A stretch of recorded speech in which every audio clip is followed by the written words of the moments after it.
Welcome to Anime T23, where we dive deep into the most intriguing what-if scenarios in the anime universe. In today's episode, we explore a world where Naruto-Uzumaki, the future hero of Konoha, is neglected by his own family. But what if this neglect unlocked a hidden potential within him? Join us as we uncover how Naruto's loneliness transforms into his greatest strength.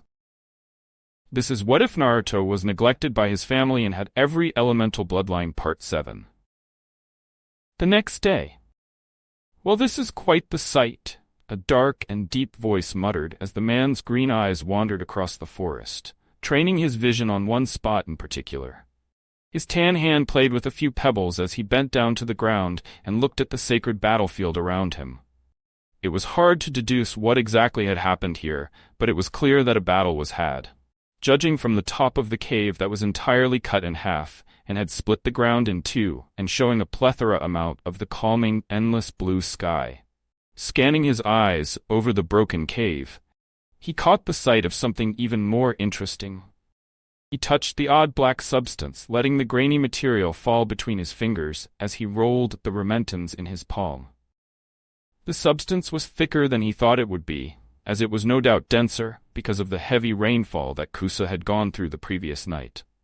A tall man groaned loudly as he scratched the right side of his exposed body as he stared at his partner in front of him with an annoyed expression.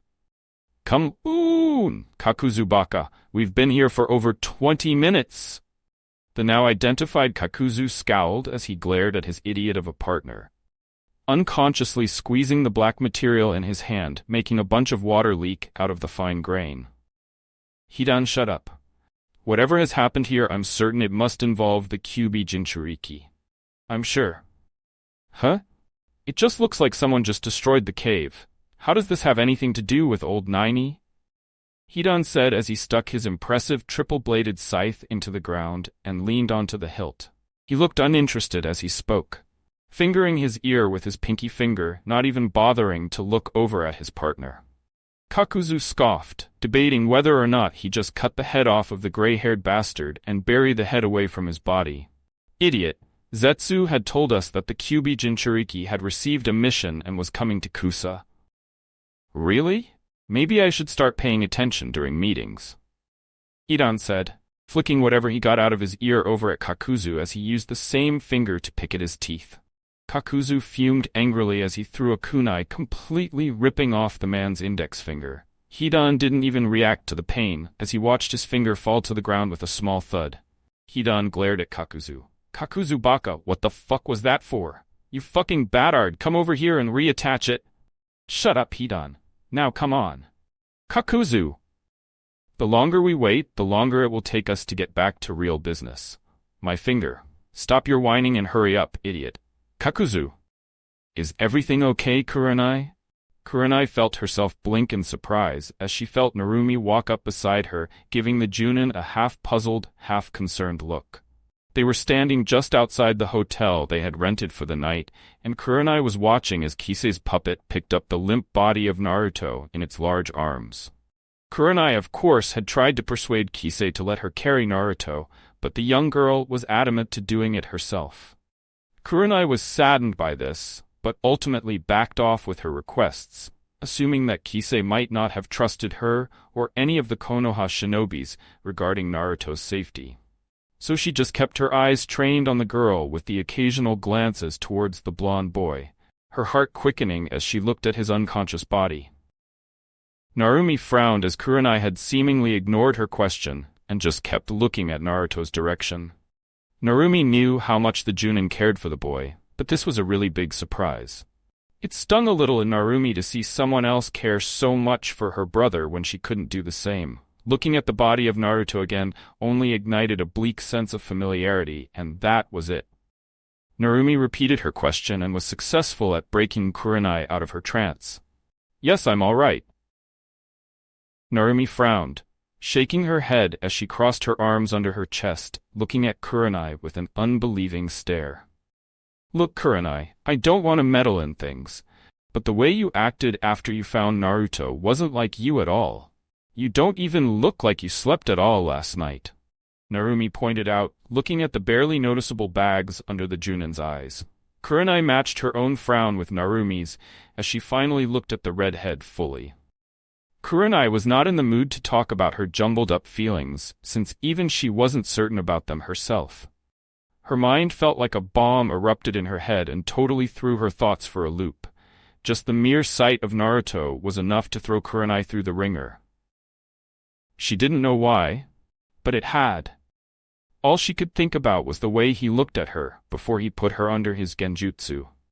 The all-too-familiar dream as she drowned in his sadness, his true feelings. Like she felt all of it. Narumi watched concerned as a variety of emotions flashed through Kurenai's eyes, unsure of what to even say in this situation. Kurenai looked mentally exhausted, and it was easy to tell just by looking into her eyes. Kurenai did a good job at hiding it, however, but Narumi knew the genjutsu mistress well enough to read her subtle body language. "I just missed him," Kurenai admitted. Narumi's eyes softened, and she opened her mouth to reply, but at that exact moment, Sai decided to make himself known. The back-haired Chunin exited the hotel, running a hand through his hair. He looked fully refreshed, and the moment he spotted his team, he gave a wave, walking over to them. "Good morning. Are we ready to head out?" Kurenai nodded her head in approval as they made their way over to Kisei, who was patiently waiting for them, already a part of the way down the street. Kisei, at seeing the group walk towards her, she gave a somewhat awkward nod in greeting.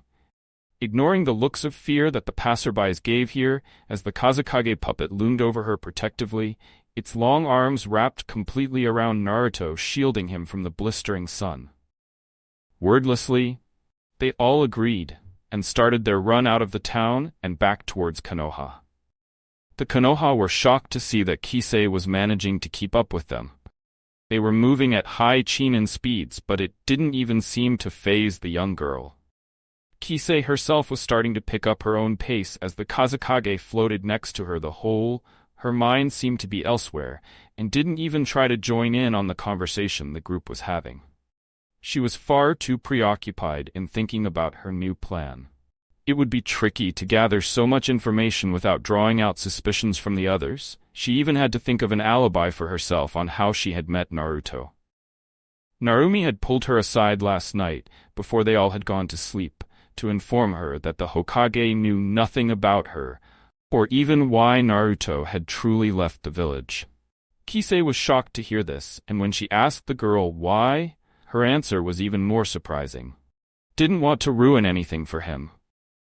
It was shocking, but Kisei thanked her anyway that night. Narumi looked completely self-aware about her treatment towards Naruto, and actually looked like she wanted to make a change for the better. Kisei wondered if Naruto would actually forgive his sister or not. It was hard to tell since he was still in his coma, but Kisei liked the odds. Other than that, their trip back to Konoha was kept in relative silence between the four of them, with the occasional question thrown Kisei's way about how Naruto had been doing, or regarding what they did on their trip.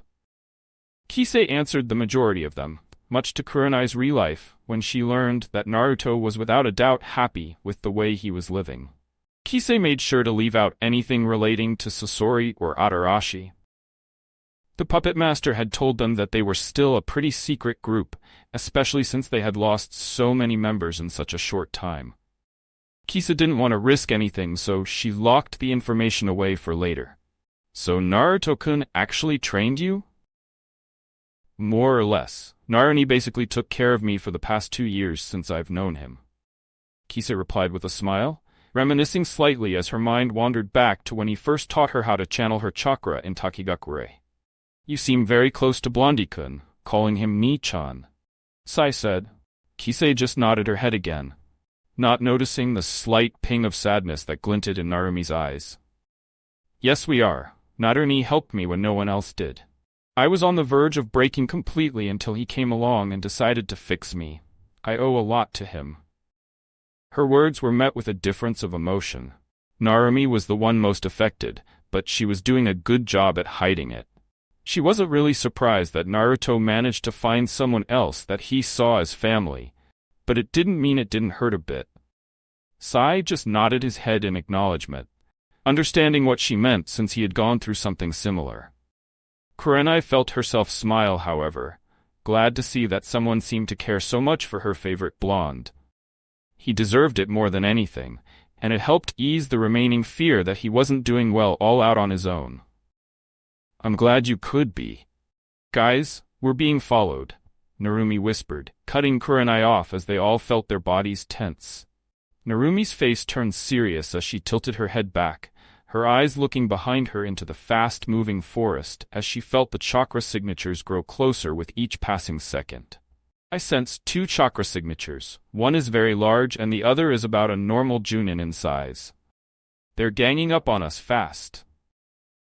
Kurenai cursed her luck. They just couldn't catch a break. There was a slim chance that whoever was tailing them wasn't after them specifically. But she trusted Narumi's judgment that they were in fact coming dangerously close to the group. The gears started to spin in Kurenai's head as she thought about what they should do. Kurenai didn't want to put her team in unnecessary danger, and she for sure didn't want to harm Naruto and more than he already was. Narumi warned them that they were getting even closer as the group picked up their own speed. Kisei looked nervous back at Narumi, her mind wondering if whoever was following them, if they were after Naruto. The Kazekage tightened his hold on Naruto as she looked over to Kurenai. Kisei didn't like taking orders from others that weren't Kisei or Sasori, but she would let it slide this time. Naruto's safety was her top priority, and she would throw away what little pride she had to ensure that he stayed unhurt. Kurenai channeled more chakra into her feet as she jumped in front of the group, her back facing the forest as she looked towards them all. Her face shined confidently as she glanced between the ragtag group of people and Singular Puppet. "Okay, I have a plan."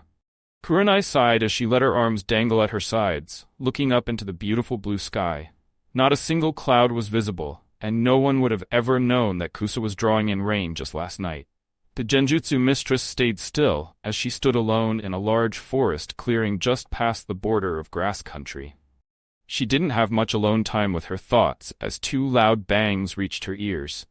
Kurenai ignored the small gust of wind that fluttered her battle dress as she looked forward. The dust had begun to settle, making 2 tall individuals become visible. Kurenai felt her face pale considerably as the swaying black and red cloaks caught her attention almost immediately. Kurenai had to school her emotions and hide her shock at seeing the Akatsuki cloaks for the first time in her career. She wasn't prepared to see the terrorist organization chase after them. The Hokage had informed all the Chunin and Junin about the Akatsuki and their motives. That they were hunting down Jinchuriki, hidden in the trees. Narumi and Kisei both felt their blood run cold, both for entirely different reasons. Kurenai watched as the 2 men in front of her stood tall, both looking as intimidating as possible as her eyes glanced towards the sky again. This time focusing her vision on the retreating large black and white bird flying in the direction of Konoha at high speeds. "Please, Sai, get yourself and Naruto-kun to safety." "Kurenai Yui, correct? You fetch quite a price in the black market," the man in the front said, taking a step forward and boring his emerald-green eyes into Kurenai. Kuriani kept her face expressionless, but she had to fight back a shudder at the man's voice. It was deep and more menacing than she was anticipating. She looked over to his crossed-out Takigakure headband over his head as a mask covered the bottom half of his face, only showing his pupil, less eyes to Kurenai. "Kakuzu, the bounty hunter of the Akatsuki." Kakuzu raised a non-existent eyebrow at the use of his name, and if he was shocked, he didn't show it. "Oh, you seem to know who I am." Kurenai grinned, putting a hand on her hip, and unaware Akatsuki members were the tip of her fingers reaching into her shinobi pouch. "Konoha knows more about your little organization than you would think. Don't act surprised." "Ha ha, you should see your face, Kakuzu baka." Kakuzu felt a tick mark appear on his forehead from Hidan's voice. Kakuzu tore his eyes off of Kurenai, who just blinked in surprise at the man's sudden laughter and glared darkly at his partner. Kakuzu's glare only made Hidan laugh ever harder. "Hidan, shut the fuck up." Just as the words left the bounty hunter's mouth, they were forced to separate as a wall of iron sand cut in between them, trying to catch the group off guard. Kurenai grinned again as she watched the attack work in separating the 2. Using a quick-fire jutsu, she sent a fireball hurtling its way towards Kakuzu. The missing nen didn't have a problem jumping out of the way as he glared at Kurenai. Rasengan! Kakuzu looked up to see just the person he was looking for coming barreling at him at incredible speed. The spinning ball of chakra hit him dead center in the chest, forcing a scream from his throat as he flew backwards from the jutsu and impacting into a large tree in the distance. Kisa jumped out of the forest, keeping the wall of iron sand up as she kept her puppet hidden in the tree branches as she looked off the now annoyed-looking Hidan. The gray-haired man scowled as he rested his large scythe on his shoulder, looking at the young girl with disinterest. "Puh, you're just a fucking kid." Kisa ignored the jab as she felt Narumi jump down beside her. Her attack on Kakuzu seemed to distract him enough for Narumi to regroup with Kisa. The redhead had her palm on the ground as she landed without even making a sound. Narumi smirked over at Kisa as the girl raised an eyebrow at her. "What are you doing? The plan was to have you stay with Kurenai." Narumi's smirk evolved into a full-blown grin as she shook her head, spinning a kunai out of her pouch as she stood tall next to the young girl, making sure to look at Hidan as she spoke. "I gave Kurenai a little gift to increase her chances. She should be perfectly fine." "Hey, stop fucking ignoring me!" Hidan yelled in anger over the two girls, his face contorting into a wicked grin as he laughed maniacally. "You both will be great sacrifices to Jashin-sama," he screamed before taking off towards the girls. His hand reaching up, gripping his scythe by the handle and swinging downwards. Both girls had to separate as the three-bladed scythe stuck itself into the ground. It ripped pieces of soil out as it embedded itself within the earth. He was about to take his scythe out and tugged towards Narumi, until he found that this tool was stuck. Hidan looked confused as he pulled harder, but it wouldn't budge. Hidan was about to scream in rage as he ducked a kick that was sent towards his face from Narumi. Scowling, he headbutted his attacker, making Narumi shine above him, the familiar ball of chakra forming in her palms. Hidan gave up on grabbing his scythe as he jumped away, just as the Rasengan smashed into the ground, narrowly dodging the attack. Just as his feet touched, he felt something hard rub against his legs. Looking down, he saw that black substance that he and Kakuzu found earlier start to wrap around his leg, immobilizing him as Narumi appeared behind him.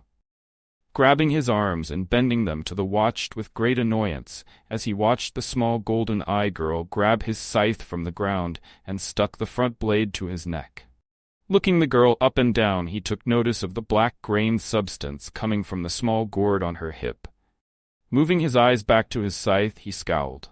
"You bitch, you dare disrespect such a weapon given to me by Jashin-sama himself. Like I care who this Jashini person is," Ki said, pushing the blade deeper into Hidan's throat, drawing a fine line of blood to leak down his pale skin and onto the grass. "Now, why don't you tell us why you were following us, and I'll think about letting you live." Hidan laughed again, making Narumi tighten her grip on his hands. It didn't stop his laughter as he grinned darkly at Kisei, not even aware of the pain in his neck as he licked his lips, drawing a quick look of unease from the 10-year-old.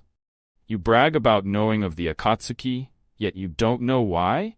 he said smugly, tilting his head down to stare at Narumi, making the blade cut deeper into his neck as a mischievous glint passed through his face, along with a loud crack. "We're here for you, little ninny," he said, another loud crack echoing in his mouth as a small chakra spike resonated within him, and he spit the tooth he had just snapped off straight towards Narumi's head. The redhead was unprepared for the strange attack, as the tooth fragment struck her right between the eyes with enough force to send her tumbling backwards.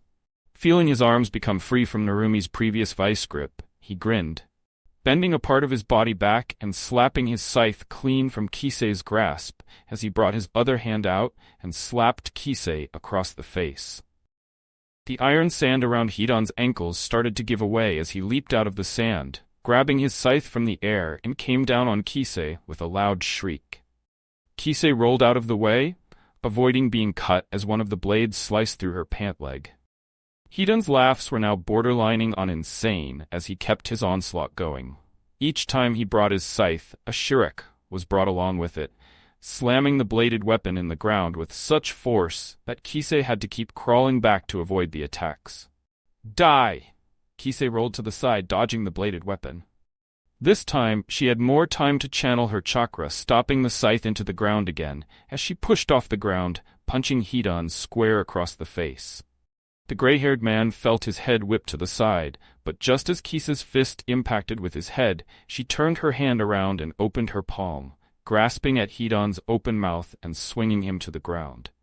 A sickening crack echoed in the clearing, as Kisei held onto Hidan's now broken jaw.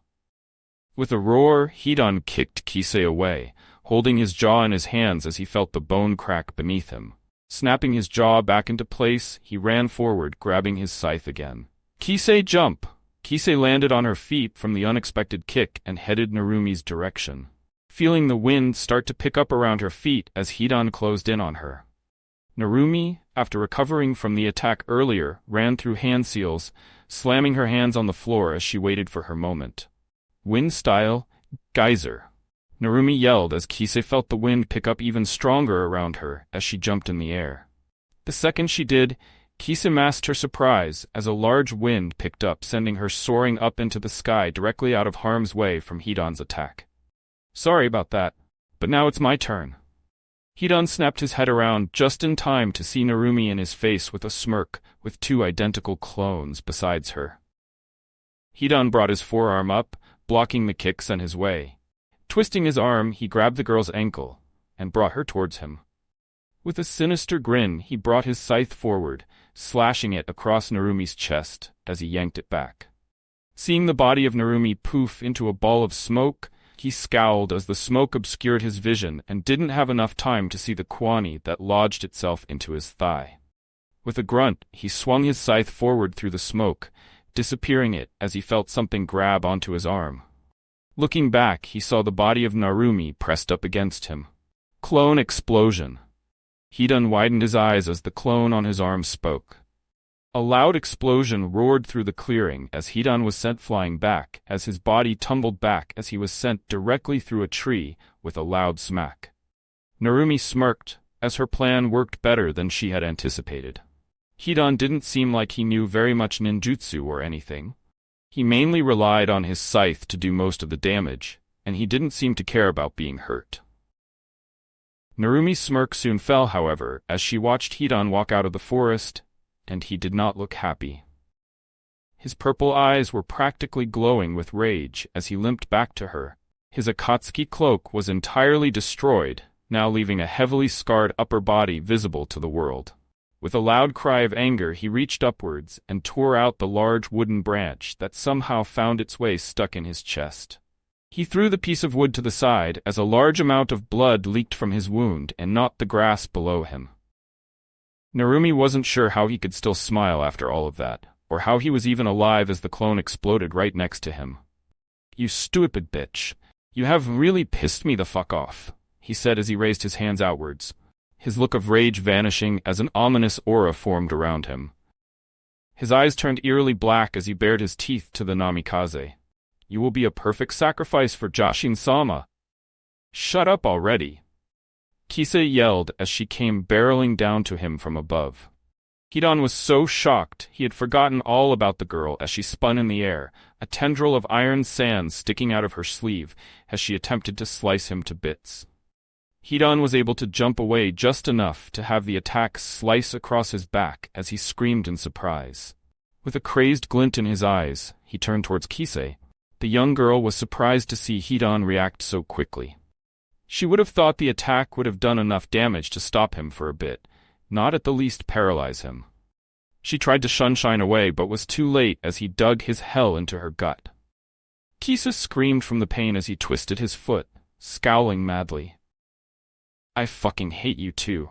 This is so fucking stupid. Please Jashin-sama, give me the strength to end this, bitches," he muttered loudly as he stomped down on Kisei angrily. "No you don't," Hidan glowered, as he felt Narumi once again appear behind him, ducking her kick as he elbowed her right under the kneecap, making her body buckle downwards. With another proud shriek, he turned his body 90 degrees, sliding Kisei with him as he dragged her across the floor, ignoring her screams of agony as he flicked his heel back, digging it deeper into her chest as he proceeded to kick her away from him and sent her flying back with a gasp of pain. While he was doing that, he gripped onto Narumi's arm and brought her forward and headbutted her. Narumi was left dazed from the attack, not prepared for his head to feel like solid steel as she tumbled backwards a bit. Regaining her composure, she sent a right hook back at him to his face. Hidan didn't even bother to dodge as he flexed his muscles, not even wincing from the attack, as he pulled the strap of his scythe towards himself in an attempt to cut Narumi in half. The redhead narrowly dodged the fatal attack as she gripped onto her arm, noticing the large slice that was leaking blood down her left arm. Narumi winced in pain as she pulled her arm away, glancing over to Kisa, who looked like she was barely holding on to her own consciousness. Narumi scowled as Hidan's maniacal laugh soared through the forest. Narumi clicked her tongue in her mouth. The pain was already starting to leave her body as the Kyuubi started to heal her new wound. Ignoring the man's laughter, she scowled. Just how the hell was this man still alive? He had lost more blood than he should have, and several holes joined the ever-growing collection of scars on his body.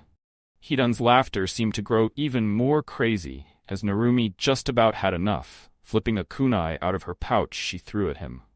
She felt her eyes almost bulge out of her head as he let the kunai dig itself into his chest, his body twitching back from the impact as he gave Narumi a loud grin.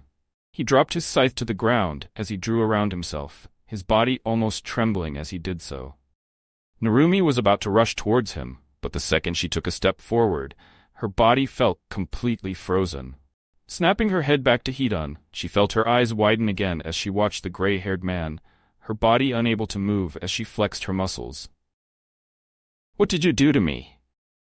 Hidan snickered loudly as he raised his arms out again, looking up to the sky with a happy expression. Narumi watched as the circle he drew on the ground started to faintly grow underneath him. In his own blood, he drew an upside-down triangle directly in the center as he brought his scythe to his face. Narumi felt queasy as she looked at Hidan. He glided his tongue over the blade, slowly enjoying the metallic taste. He savored the sensation in his mouth before swallowing loudly. His body then started to turn black. The darkness started to consume his skin, as strange white markings found themselves embedded all over him, making him look like a skeleton. Everything is now complete. Thank you, Jashin-sama, for giving me the power for this. I will make this kill worth every drop of blood for you.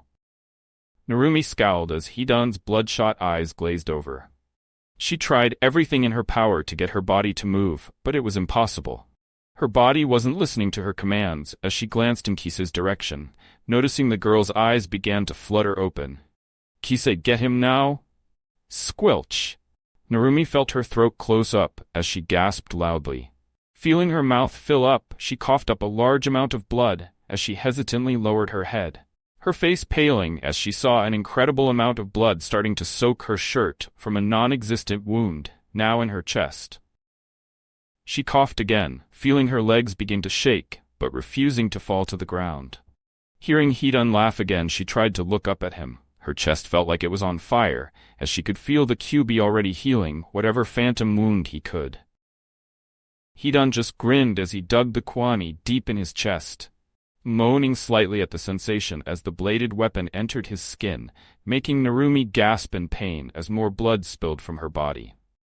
Isn't it wonderful? The sensation of suffering tingles more when others feel it too.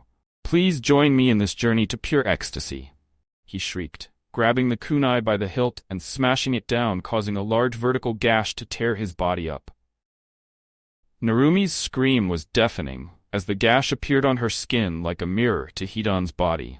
Her eyes turned glossy as she tried to reach to her wound, blue pupils stinging with unshed tears as she was forced to brave through the torture.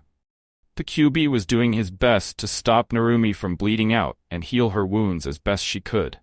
It was proving difficult, however, as each time he did, a new injury would appear on her body, forcing him to speed his process up. Feeling another pang of pain shoot through her, Narumi snapped her head to the sky, this time feeling control of her right arm as she gripped her shoulder tightly, blood soaking her fingers as her legs finally gave out, and she fell on her knees panting in pain. Kisei's eyes shot open, as Narumi's scream finally jolted her back into consciousness. Her head snapped her head to Narumi, and her face paled considerably as she looked at the blood-soaked redhead. Kisei jumped to her feet, summoning as much iron sand as she could from her hip and sent it spiraling towards Hidan. Hidan, finally noticing the forgotten girl, smiled wide, beaming as he watched the sand get closer to him, raising his hand up to grip the necklace around his neck. "Yes, go ahead and bury me. Let us suffer together." Kaisen, no, don't. Unfortunately, Kisei wasn't able to make out what Narumi had said, and she was too late. The iron sand formed a long spear that struck Hidan through the chest, right through his belly button, and went right through him. Kisei watched in horror as Narumi just shrieked even louder than last time as she fell on her side, her arms wrapping around her midriff as blood leaked from the front and back of her. Her hands gripped the grass beneath her as a whimper spread from her lips. Kisei's face paled even more as she sprinted towards Narumi. She winced from the pain in her own stomach from getting thrown around by Hidan as she shifted to Narumi's side, holding in her gasps at the sheer amount of blood that surrounded Namikaze's body. Any pain he feels so dewy? Narumi whispered, but it was just loud enough for Kisei to hear. Narumi felt her body wince as she reached out and gripped tightly on Kisei's sleeve. The 10-year-old watched mortified as Narumi's nails dug into her own skin desperately. "If you stop this, I can kill him." Kisei hesitantly nodded as she placed her own hand over Narumi's bloodied one and rested it back onto the floor. Getting to her feet, Kisei took notice that her own iron sand attack had seemed to take an effect on Hidan himself. He looked to be in a good amount of his own pain and stuck in a small stupor. His eyes seemed glazed over as his hand rested on the spear through his stomach. He gave another contoured smile as Kisei glared at him. "Salvation is almost here. She will be free from life and death and belong to our savior. Praise Jishin-sama." Kisei's glare deepened and she gave a quick apology to Narumi, warning her that she might have to endure a little more pain until it was over. Narumi could barely even nod her head, but she tried, glad that Hidan seemed to be in enough of a daze to ignore the torture he was giving her. Kisei rushed towards Hidan, making the older man grin again as he threw his scythe towards Kisei.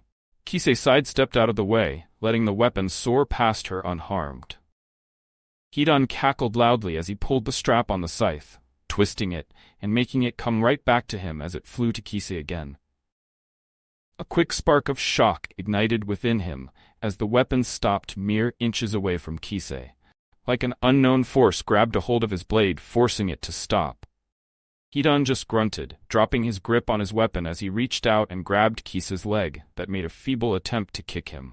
Using much more force than she realized he still had, he threw her behind him. Kisei jumped in the air to regain her balance as she slid across the grass before her back came into contact with a large tree. That explains it. He has to stay in the symbol. Kisei thought as her plan went perfectly. Hidan had never moved out from the center of the symbol he was standing on, most likely because whatever jutsu he was using required him to do so. With a grin of her own, she quickly pierced together a plan she had been letting marinate in her head. Sending a mental apology towards Narumi again for this, she snapped her fingers. Hidan looked on shocked for a moment as a large puppet flew from above the trees and straight towards him. The puppet's arm shot forward, as a long blade swung upwards from his arm and aimed itself straight towards Hidan's heart. For a quick second, Hidan felt his whole body burn with happiness at the thought of this, finding the whole situation rather poetic as the young girl was about to kill her very own teammate. Hidan felt his cheeks burn as the familiar sense of arousal flooded his body at the mere thought of it all. All in the name of Joshin. Gotcha. Hidan snapped his head away from the puppet, closing in on him as he looked at Kisei from his left. The 10-year-old skidded across the floor and shot her arm forward as light blue chakra strings formed from her fingertips and flew directly to Hidan's legs. He felt the dense chakra wrap around his legs and plant itself into his own leg.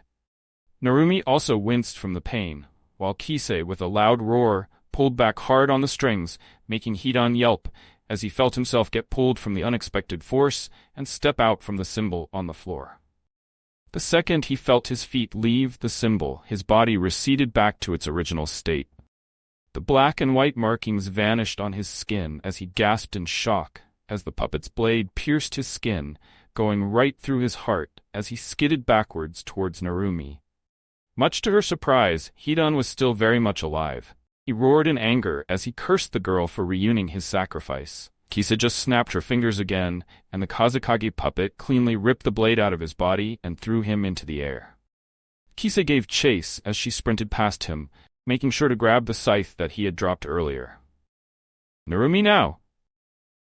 "With pleasure," Narumi said as she got back to her feet, her wounds almost fully healed, now that the Kyuubi didn't have to deal with anything else. A loud bang was heard as the floor beneath Narumi crumbled away, leaving a small crater in its way. Malicious red chakra flowed through her chakra coils as it exploded off her body.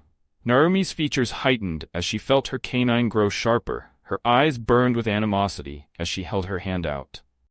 Within seconds, the familiar jutsu started to form into her palm. This time, though, instead of blue, it was a deep maroon in color, as 4 identical chakra tails swung behind her threateningly. With a growl, Narumi channeled even more of her own chakra into the attack, and with a loud sizzling sound, like the air itself was being sliced up into pieces, a large windmill of pure wind started to form around the jutsu. The wind started to pick up around her as the jutsu grew in size until it was just about the size of her palm. "Vermilion Rasen Shuriken!" she yelled, and with a final scream, she threw the jutsu with remarkable speed that there was no way for Hidan to dodge. The red Rasen Shuriken destroyed the ground underneath it as it soared towards the Akatsuki member, Kisei. Didn't have time to sit and marvel at the jutsu as she gripped the scythe by the handle and propelled it forward with so much force she felt her index finger break under the pressure. Watching the jutsu get closer to him, Hidan felt his eyes go wide as the Rasen Shuriken got closer to him. Even from such a distance, he could feel the absurd amount of heat radiating off the jutsu as it impacted with his stomach. Hidan felt his eyes almost bulge out of his head as for the first time in a very, very long time, he felt true pain. With an agonizing scream, he felt the jutsu tear into his body. It had felt like the cells were being disintegrated from just being near it, as the windmill stuck itself all over his body. His screaming never came to a stop as his skin twisted under the attack, eating away at his tissue as it ripped the skin clean off of him. He felt his legs go numb from the nerve damage as the force propelled him backwards with so pressure much he felt a rib break itself off as it punctured one of his lungs. Soaring back, he wasn't even aware of what was waiting for him. Barely being able to keep his eyes open anymore, he was met with his scythe that Kisa had thrown had submerged itself into a tree as he hit it head-on. With a loud tear and a scream, Hidan felt his head get ripped off of his body as he came into contact with the scythe. The 3 blades that were waiting for him picked his head as his body fell limp on the ground, blood pooling out of his new wounds and staining the grass forever. Narumi sighed in relief as she let the warm chakra recede itself back into her and continue healing the smaller wounds on her body. Her body was still in a great amount of pain, and if she was an ordinary person, there was no way she could have ever survived that. She internally thanked the Kyuubi, but he didn't say anything back. Narumi watched as she fell down to the ground with a groan, holding her chest in pain as she did so. "I think we did it." Narumi nodded as she walked over to Kisei, hovering over the young girl as they both looked far worse for wear, looking back at the deceased body of Hidan with a sense of pride. Together, that had actually killed an Akatsuki member, an S-class rated shinobi who was feared throughout the land. Kisei tilted her head upwards to look at Narumi, growing as she looked at how bloody the girl was. "Sorry. If I was awake sooner then I could have done more." Narumi blinked in surprise at Kisei, shaking her head as she offered her hand to the young girl with a small smile. "Don't say that. It had bought enough time for you to catch him off guard. That was a good plan, by the way," Narumi said with a grin. Kisa looked at the offered hand for a moment. She felt the corner of her lips curve into a smile of her own as she took the hand and got to her feet next to Narumi. "Thank you. Still so." God, you fucking bitches! How dare you ruin my ritual to Jashin-sama! Narumi and Kisei both felt their bodies freeze as they snapped their heads over to Hidan. Absolute shock filled their bodies to the very core as they watched the severed head of Hidan move from side to side on his own scythe. What the fuck? Narumi said as she walked over to the head skeptically. Kisei was hot in her pursuit, trailing directly behind Narumi as she pulled the scythe out of the tree as the head fell to the ground. Both jumped in surprise as the head of Hidan spoke again, baring his white teeth as he glared evilly. He thrashed around as he attempted to bite Narumi's ankles. Kakuzu! Come and put my fucking head back on my body? Kakuzu! Kakuzu, baka! Narumi stepped back, not wanting to let the head bite her, as she just looked on in shock. Kisei seemed to be just as shocked as they watched the head scream obscurates out of its mouth. Narumi reached out again, ignoring the scream coming from Hidan, as she gripped his messy head of gray hair and dangled him in front of her and Kisei. He screamed again, both from anger and slightly embarrassed at being handled so carelessly. Okay, how are you doing this? Is this a genjutsu? Narumi said, making Kisei nod her head along with him. Kisei raised her arms into the ram seal as she tried to dispel the genjutsu. After a few seconds of trying, nothing happened. Kisei just looked to Narumi and shook her head negatively. No, you stupid bitches. I was granted this power from Jashin-sama himself. Now, Kakuzu, get over here and put me back together, damn it! Kisei just snapped her fingers at her sides as the sand in her gourd escaped and wrapped itself around Hidan's mouth, gagging him into complete silence. Narumi nodded her head in approval as she held her grip on the man's hair. Turning back to Kisei, she thrusted the head to her, making the 10-year-old shift backwards. Okay, I don't know what's going on, but can your puppet at least hold him? This is starting to really freak me out. Kisei's eyes went wide in shock as she shook her head. What? No way. Why are we even taking him? Kisei retorted back. Hidan seemed to agree as he thrashed even more as she tried to speak through the iron gag and looked at Narumi with a glare. The Jinchuriki just pushed the head closer, not wanting to even hold it any longer. If he really can't die, then it doesn't hurt taking the head back to Konoha with us. If we can even get him to talk about the Akatsuki, then it'll be a win-win. Kise frowned. Damn, that did make sense. With a lot of disgust, she mentally commanded her puppet towards. The puppet did as it was told and wrapped its long, slender arms around the head and cradled it close to his chest. Hidan looked like he was foaming at the mouth as he tried to speak past the gag. Kisei shuddered, and with a twitch of her pinky, moved more sand upwards and completely wrapped his head in the sand altogether. Narumi was more than comfortable with that, as she put her head in her hands. This had been one of the most bizarre days of her life. Narumi and Kisei were both mentally and physically drained, which would explain why they weren't too shocked to see a talking severed head after everything they just went through. Now she was itching to get back to Konoha and straight to that bathhouse. We should probably go and check up on Kurenai. Hopefully she's okay, Narumi said as she turned to the young girl. Her brow raised in confusion as she watched Kisei stalk her way to the scythe in the tree.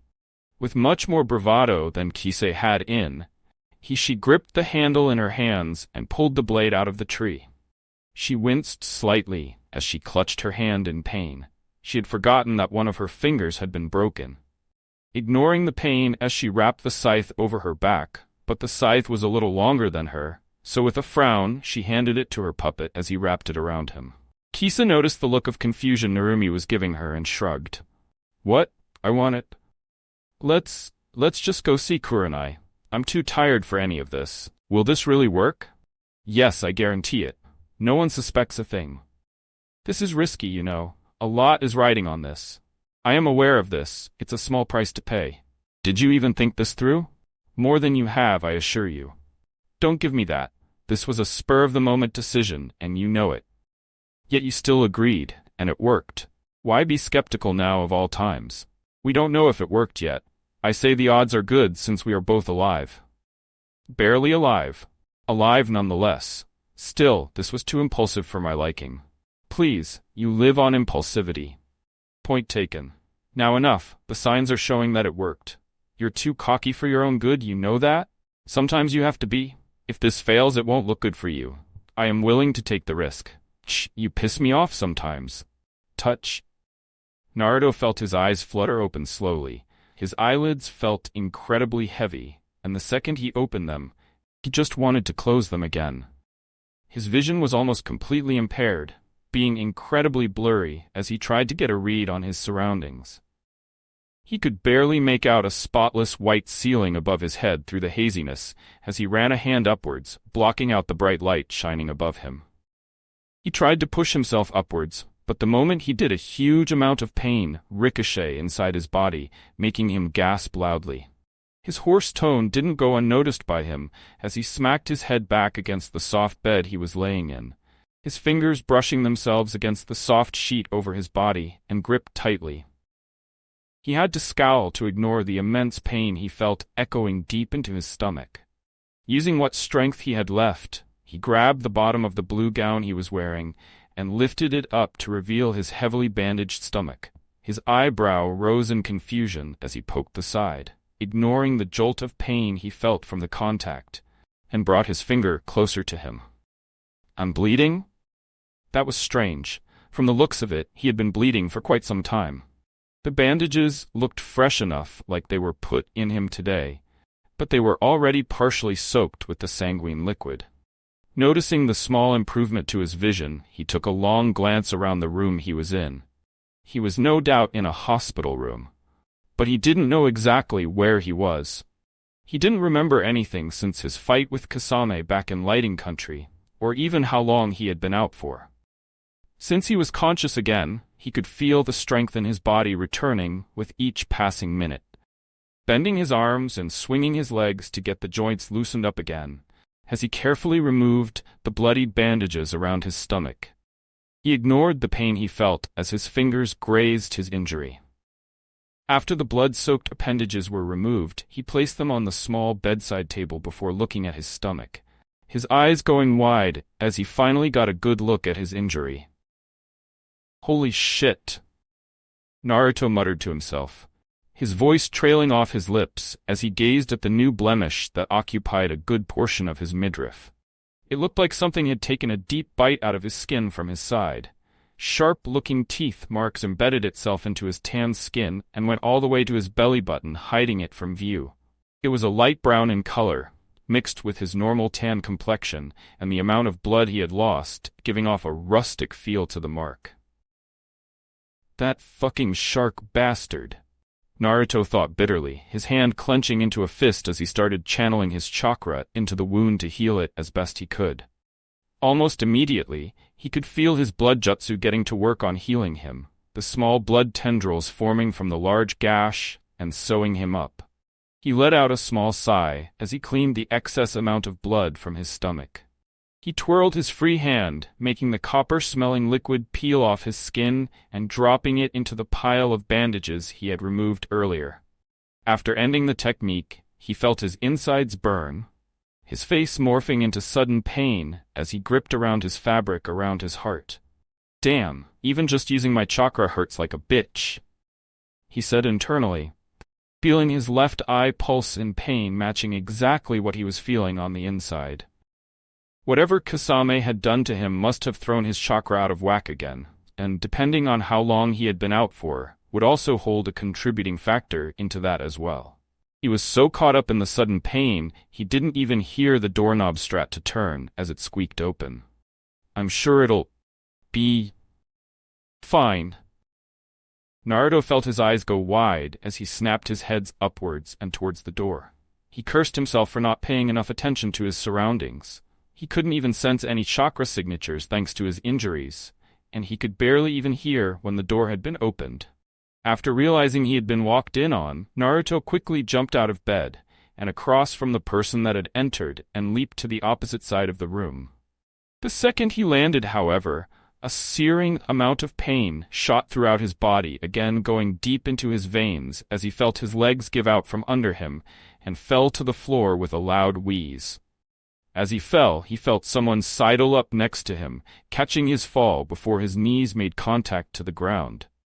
Naruto cursed himself again as he tried to look up and see whoever had caught him, While his vision did get better, he was still having a hard time focusing properly, and since the sun had just begun to set, it was making it harder to see in the still darkening room, as darkness flooded through the large window behind them. "Whoa, careful now, Naruto-ni. Your injuries still aren't healed." Naruto felt his body freeze as the voice reached his ears. His heart felt like it had just dropped 100 stories in his chest, and now resided in the deep contents of his stomach, with the rest of his pain. His eyes went wide as he hesitantly turned his head to the person holding him up, the deep voice resonating within him as he made eye contact to the all-too-familiar purple eyes looking at him with nothing short of amusement and small hint of concern hidden deep within those amethyst orbs. Naruto's mouth fell agape, the name uttering off of his lips in pure disbelief. "And Natsu?" Natsu grinned as he nodded his head, finding joy in seeing his brother's apparent distress at seeing him as he helped Naruto get back onto his feet. Naruto was a little hesitant at first, not really wanting to see or be near his brother any more than he already was.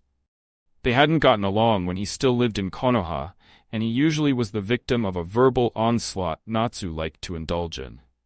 He blinked as that thought crossed his mind, however.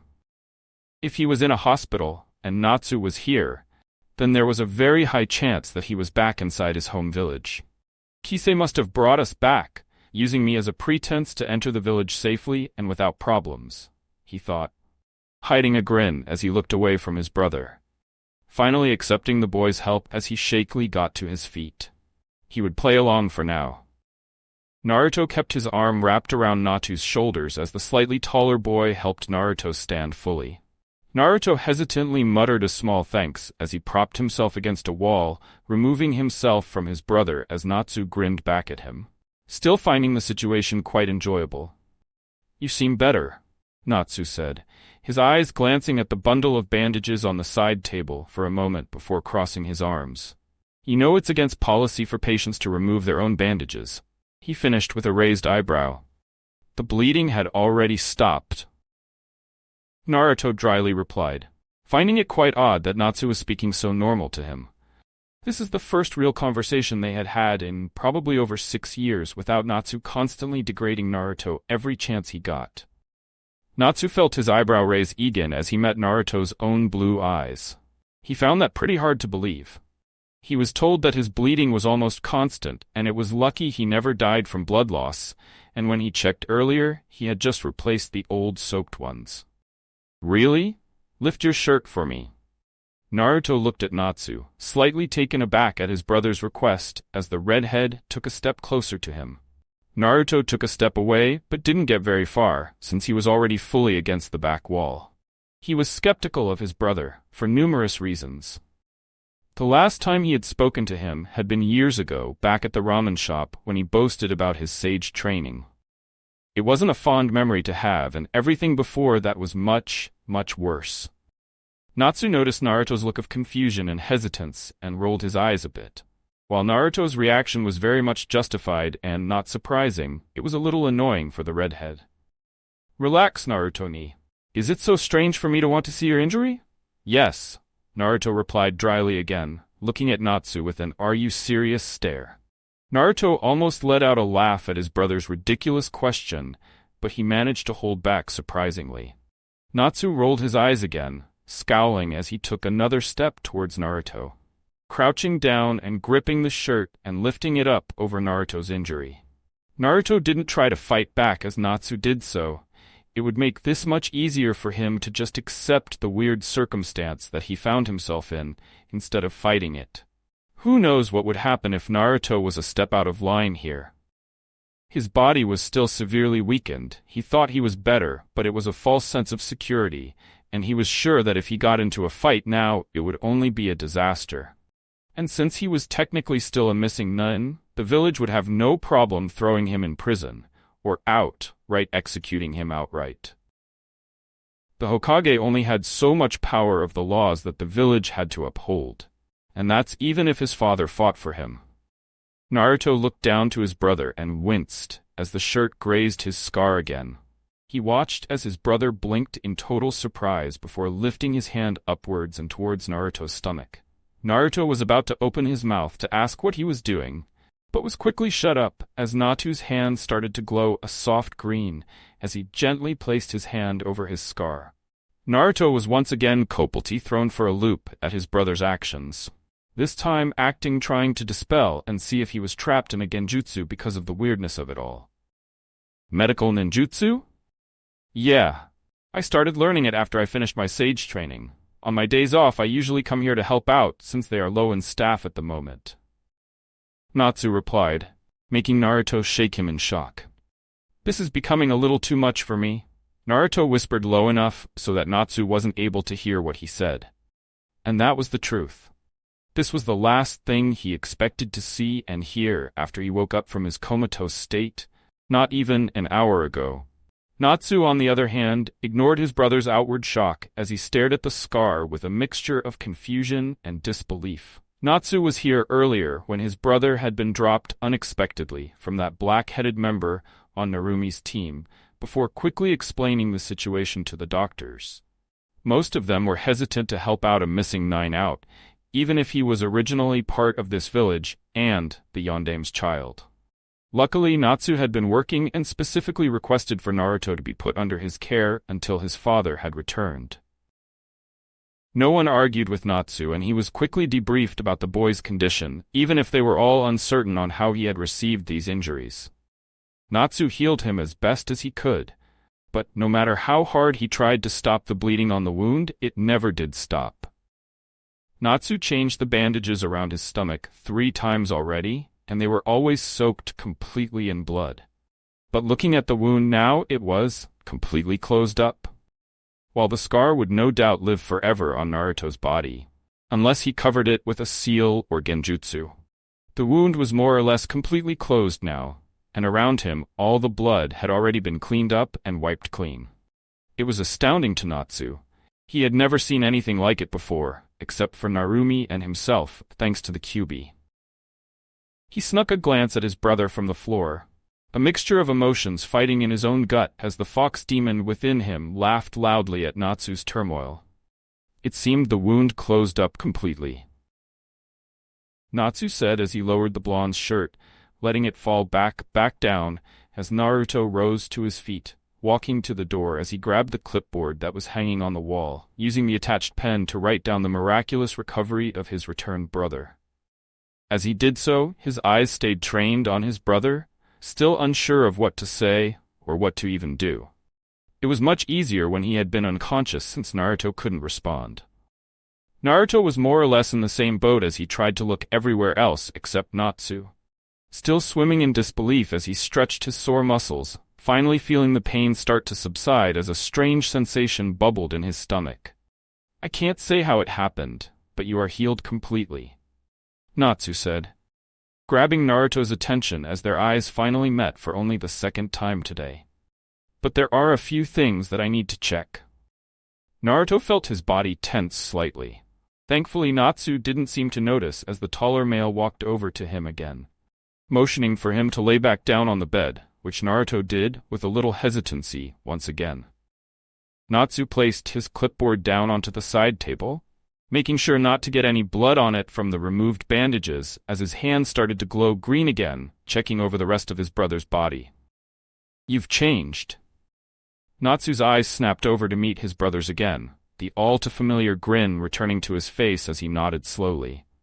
So have you. A tense and awkward silence washed over the 2 brothers as Natsu continued his work, both not really knowing what to say to one another more than that. Naruto wasn't even sure of what he could say. He wasn't lying when he said he saw none of them as family. Natsu was like the school bully that followed him home and wouldn't leave him alone. He was never once a brother to him in his life. But he couldn't help but realize that change in his brother's attitude or demeanor. It was definitely a change for the better, but still very odd. I do have a few questions. Naruto nodded his head at Natsu, his thoughts still traveling a mile a minute in the small room. Natsu moved his glowing hand upwards, making Naruto's breath hitch as his hand flew up to his now closed left eye, while his other stayed on his stomach. The tense silence continued for a few minutes as Naruto waited patiently for Natsu to speak. How did you get these injuries? I was fighting a member of the Akatsuki back in Lightning Country. I don't remember much after that. Naruto replied honestly, making Natsu blink once again in surprise, as his eyes traveled down to the blonde stomach again. That would make sense. That black-haired kid said something similar, I believe. He also said you had been in a coma for about 5 months. 5 months? Naruto asked in shock, not believing it to be so long since he had awoken. He would have guessed it would have been close to 1 month, but 5? That's ridiculous. Natsu nodded. That's what I was told. By who? I don't remember his name. The black-haired kid on Nichan's team. Naruto raised an eyebrow again. Nichan? Narumi has a team? But what I'm most curious about isn't how you got those injuries. It's this. Natsu looked back to meet Naruto's eyes, ending his medical jutsu, as he gently placed his fingers over his left eyelid and put his closed palm on his chest, careful not to induce any pain in his brother. Naruto suddenly felt very tense around Natsu. His eyes had gone blank, very reminiscent of their younger days together. After looking you over, I noticed several odd discoveries. 2 in particular. One here, he said, tapping his eyelid gently, making Naruto stare back at Natsu with an equally blank expression. While there was nothing out of the ordinary, there was a small seal placed just above your eyelid. It's pretty advanced. I would have missed it completely if I wasn't proficient with Fuinjutsu. It's blocking access to your eyes and your nervous system. I find it quite odd, he said, his eyes flashing with questions. He continued, moving his eyes to the blonde's horribly scarred stomach. And most of all, right here. Again, I would have missed this completely. If I hadn't been looking after a frere, I found the seal on your eye. But this seal is even more advanced than the other one. I can't even decipher all the kanji and sealing arrays on it. It reminds me of my seal, the one holding the kyubi at bay, Natsu said, his voice lowering as his amethyst eyes looked over to Naruto's sapphire, both wearing matching challenging expressions on their faces.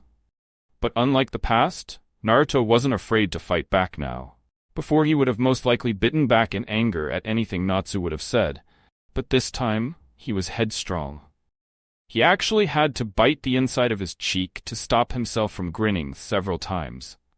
That is quite interesting, Naruto responded, fighting back the urge to smirk as Natsu faltered at his response. Natsu seemed to have been caught up in his monologue and found himself stuck in the past for a moment, half expecting Naruto to cave in like he had done when he was younger. Naruto's response was almost playful, making Natsu a little more peeved off than he already was. He did a good job at hiding it, but just like Naruto, he was also having a hard time dealing with this situation. It is. Care to elaborate further, Naruto-ni? Naruto this time did grin, catching Natsu by surprise a little. As he looked up to the roof, he sighed heavily. Not really. I think you can deduce what this all means. You have always been the smarter one out of us, right? That seemed to get the desired reaction out of Natsu, as he glared at his brother, knowing just how irritated he would get at the challenge.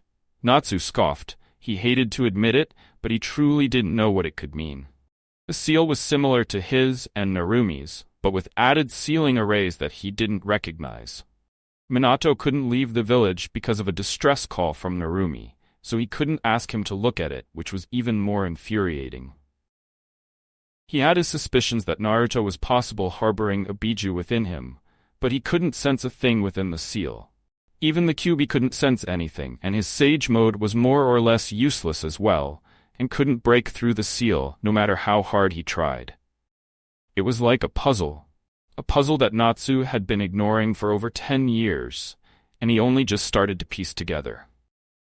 And Naruto wasn't the one who seemed like talking? After all, even if he did used to live here, he wasn't obligated to spill his secrets when he was gone. And it was only a matter of time until the world traveled across the village and the council got involved with his return, even if he was even planning on returning.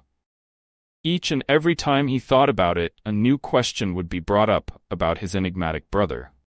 And he wasn't like Narumi, who officially gave up on Naruto. He wanted to know who he was, and what he'd done. And meeting the Akatsuki. Interesting, he thought as he glanced between Naruto's stomach and eyes. Naruto still refused to look at him, but that was expected. I have a few theories, yes, but they are just that, and it would do me no good to tell you since you wouldn't even tell me if I was right. Natsu removed his hands from Naruto's body and stalked his way over to the door again, placing the clipboard back to its original place before meeting his brother's eyes again. Blue met purple once again as they stared silently at each other. The atmosphere grew more and more tense and both remained silent, not wanting to break the heavy tension. So let me get this straight. You two ended up killing Hidan of the Akatsuki, an S-class missing nin, and even managed to grab his head for us. That is still talking, Kurenai said, shaking her head in disbelief as she watched the gagged head squirm around in the large puppet's grasp. Kisei and Narumi both just nodded their heads to the Junin, both standing with a small amount of pride as they grinned. Most of their injuries had already healed. Well, for Narumi, that was the case. A few bones were still broken for Kisei, but she had made an iron sand cast that was holding a few of her broken fingers together and keeping them in place. Yep.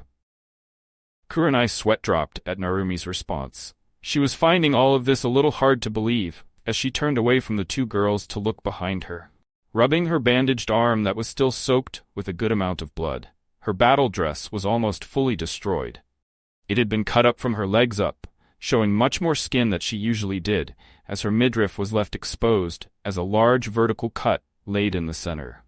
Her messy, unkempt hair was even more tangled up as she looked at the carnage behind her. Most of the trees in the area were either destroyed or toppled over. Black thread-like materials littered the ground, as a single man stood in the center looking down at the heavily cut up and charred body beneath him. Hokage-sama, I assure you he's dead. The now-dubbed Minato turned his head to look at Kurenai with an embarrassed smile, reaching up to scratch his cheek with a chuckle. Yes, I know. Just checking over his body just in case. We can't be too certain with the talking head after all, he said, making Kurenai nod in agreement. He did have a point there. The talking head was definitely a surprise, an unwelcome one at that. It was disturbing to see the lone skull wither around as he tried to scream absurdities any chance he got. It was a tough sight to behold. Kurenai was happy though to see that the girls were okay, and only suffering from minor injuries and a few broken bones. She has been especially worried when they had gotten separated, but thanks to Narumi, she didn't have much to worry about. Before the Namikaze daughter went to reconvene with Kisei, she handed her one of Minato's famous three-pronged kunai in case of an emergency. Watching Minato put Kakuzu's body in a preservation scroll, she was grateful for Yondaime's help. She trusted Narumi and Kisei to be strong enough to at least hold off against Hidan for the time being, and even after summoning Minato, he didn't seem to worry about her. He had trained her well after all. Minato walked over to the group. He looked perfectly normal and didn't even have a scratch on him. The only sign of battle that Minato hinted at was the small layer of sweat that fell down his brow, but it was barely noticeable. The blonde Kage smiled wide as he waved the scroll in his hand. 2 Akatsuki members down. Great work, everyone. Great job giving the Kuwani to Kurenai as well, Narumi. Minato praised, making the redhead just shrug her shoulders in response. You told me to use it if I ever came into contact with an Akatsuki member. I just did my job. Minato nodded, chuckling awkwardly at his daughter's response before looking down at the much smaller girl standing next to Kurenai. He caught a glimpse of her before when he was fighting Kakuzu, but this was the first time he would speak to her. He had never seen this girl before in his life, but she seemed acquainted enough with his daughter for some reason. He glanced over to his left, locking eyes with the deadpan stare of the floating puppet holding the head of Hidan for a moment. He was vastly curious about who the girl was. She seemed to be controlling the puppet, but he hadn't even seen or sensed the use of chakra strings. He was fascinated by the idea, but he didn't want to jump the gun and ask her outright. He hadn't even introduced herself to her yet. Deciding to do just that, he bent down slightly to her level and offered his hand out to Kisei. Good evening. My name is Minato Namikaze, Yondaime Hokage of Konoha. And who might you be? Kisei looked at the lone man of the group, glancing between his eyes and the outstretched hand for a few moments. She was deciding on what she wanted to do at this very moment. He was the Hokage, meaning this was Narumi's father. It was a little strange to finally meet the man that Naruto never liked to talk about, just like the rest of his family. Minato gave an awkward laugh again as he crouched uncomfortable at the young girl's questionable gaze on him. He was about to pull his hand away when Kisa decided to reach out and took the handshake with a little hesitance. Kisa? Good to finally meet you, Hokage-sama. Minato smiled at the girl, making the Kisa even more confused as they pulled away from one another, as Minato got back to his feet. The feeling is mutual, Kisei-chan. How do you know Narumi and Kurenai? He asked. Kurenai spoke up this time, butting into the conversation. Actually, Hokage-sama, Kisei here had been traveling with Naruto-kun for the past few years now, but he was dangerously injured a few months ago and accepted our offer to bring him back to Konoha for treatment. Naruto? Well, where is he now? Minato asked frantically, his pulse quickening as he took a large step forward in shock. Just hearing the name of his long-lost son sent uneasiness into his veins, as guilt once again played his mind. Kurenai had to take a step back from the Yondaime's closeness, slightly uncomfortable at the intense reaction, though she couldn't blame him since she had one pretty similar if not more intense. Sai-kun had agreed to take Naruto-kun back to Konoha while we fought off the Akatsuki members. He should no doubt be back there now, she said, her voice going even as she spoke. We should probably get back. We're finished here. Anyway. Ah, good idea, Kurenai. Everyone grab on. Minato agreed, nodding his head along with Kurenai. They all seemed to agree as well, save for Narumi, all nodding along with the village as Minato put his arms around the three girls, already feeling the familiar pull from his Hiraishin kunai back in Konoha. Narumi just narrowed her eyes at the red-eyed beauty as they teleported away, back to Konoha. Finally, I can use my chakra without any pain. Naruto thought as he just finished his stretches for the evening. Right after his brother Natsu left, he quickly got to training and fixing his body up to tip-top shape. He no longer felt any pain in his arms or legs when he moved them around, and was able to stay conscious and pain-free long enough to get in a whole workout in the hospital room with no issues. Naruto was also able to start channeling more chakra into his body to heal more of the internal injuries from the large scar on his stomach, and even minimize the amount of pain he would feel when he grazed the blemish. Coating it with an almost invisible layer of chakra, letting his blood do the best it can to heal him and stop any throbbing. But externally, he could already perform a small amount of water jutsu, and even manipulate the blood he previously took out of his body in the bandages. He barely had any chakra thanks to his coma, and he was using the majority for his wounds, but it was not completely painless. He can even activate his Sharingan with little trouble, and could now sense more and more chakra signatures that were near him.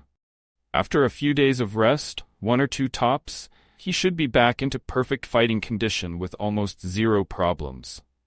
The only thing he was worried about now was timing. He had no time to waste now since his plans had already been put into action once he unconsciously stepped foot back into Konoha for the first time in Nurden. Would be lying if he said he wasn't starting to feel a little nervous. His missing Pisces to his plan were currently still missing, and Natsu's presence was sending off warning sirens in his head. His brother appeared to have undergone a drastic change of character over the years. He suddenly was nicer, more sincere, and unbearably earnest. It made Naruto sick. No matter who believed Natsu's change, or why he was doing it, or for what reason. Naruto wasn't buying it. He knew Natsu better than anyone, especially the darker side he always tried to hide away from their parents and sister.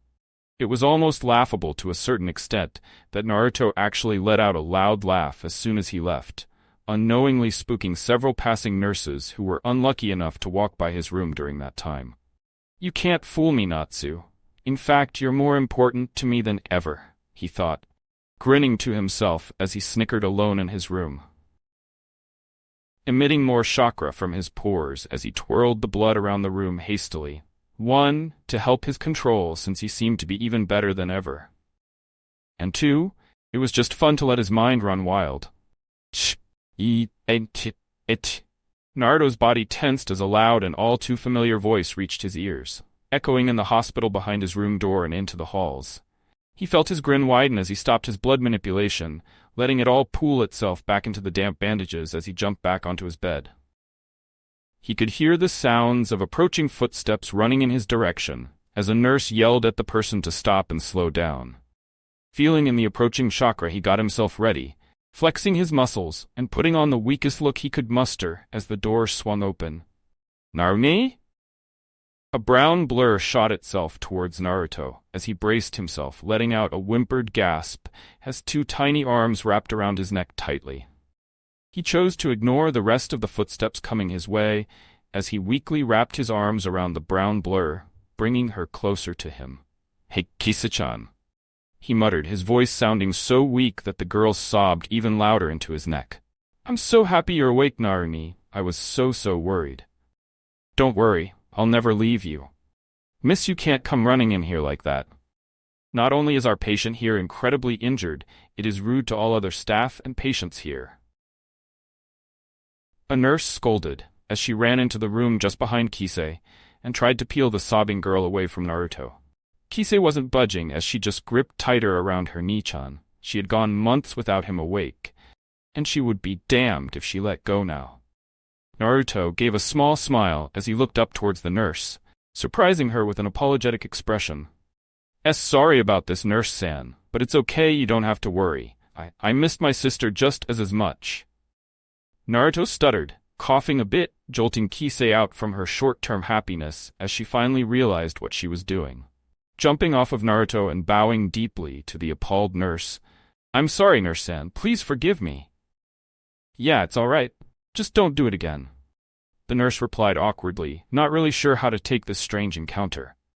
She bowed respectfully, leaving the two kids to their own devices as she closed the door behind her. As soon as the nurse left the room, it took everything in Kisei's body to stop herself from jumping back onto Naruto. Her face was glowing with pure and utter happiness. Turning her face, she smiled so wide that it looked like it was going to cut her face in half, ignoring the stream of tears leaking from her eyes as she looked at her brother's face. Naruto returned the smile as he wiped the pain look from his face and let it revert back to his normal expression. Reaching his hand out and letting his rough fingers comb themselves through her brown hair, Kisei leaned into his touch, tilting her head to make it easier for him as she gulped her tears back, not being able to fight it anymore. She leaped at Naruto, wrapping her arms around his neck again. "Narumi, I'm so happy you're awake." "I know, Kisei. I'm so happy to see that you're okay." Her voice came out as a whimper, burying her face into the crook of his neck as she clung tighter onto him. Naruto's face softened for a moment, letting his arms wrap her even tighter around his side as she cried. He should have expected this, and if he was being honest, he missed Kisei just as much. When he was in his coma, he really had no idea on what was happening or going on in the outside world. All he could see was darkness. It had felt like he was drowning in a deep black abyss for eternity. He couldn't even hear what was happening. He thought most people in comas stayed conscious, but sadly or unlucky, he didn't. He glanced down at his sister, his stomach knotting together as he pulled her away from him. Kisei let herself get pulled away with a little resistance. She looked up at Naruto, wiping her tears with her sleeved arm as she tilted her head to him in confusion.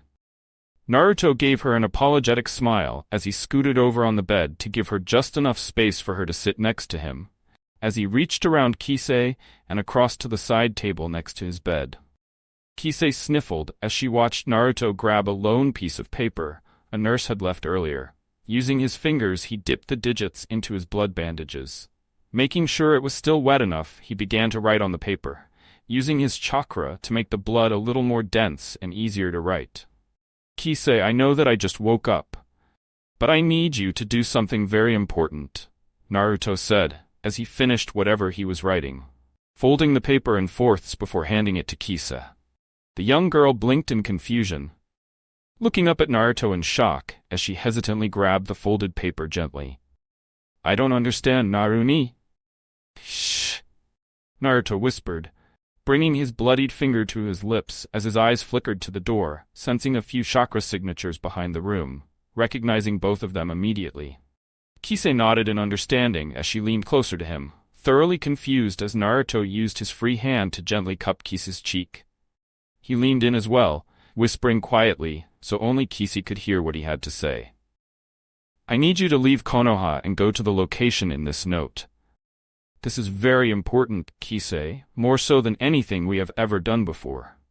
Kisei let the surprise show in her face as she looked down to the note now held in her hand. She was a little caught off guard by her brother's serious expression and tone.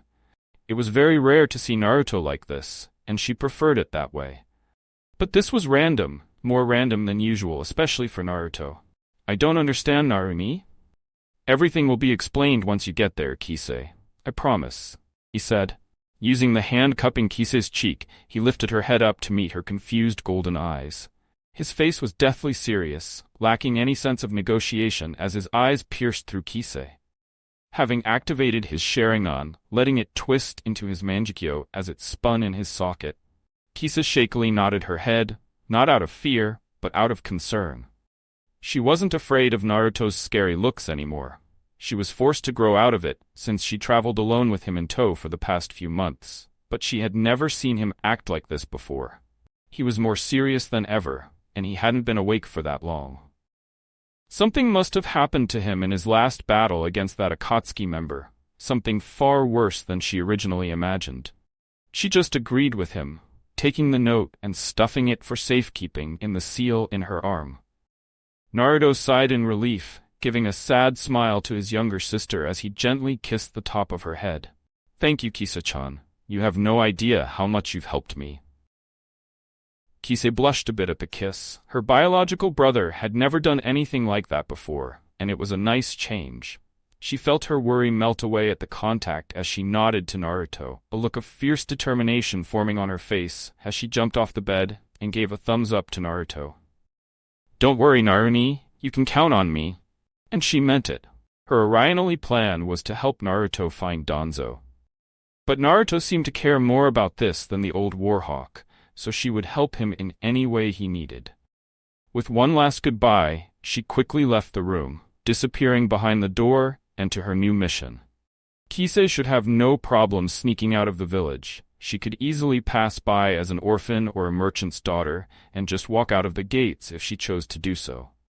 Naruto doubted his dad would do anything about it, probably too occupied with his return than anything else right now.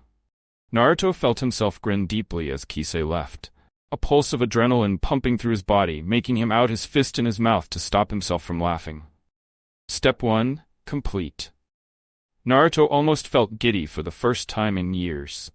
For once since meeting Kisei, he felt like he was truly doing something with his life, like he was doing what he truly was meant to do.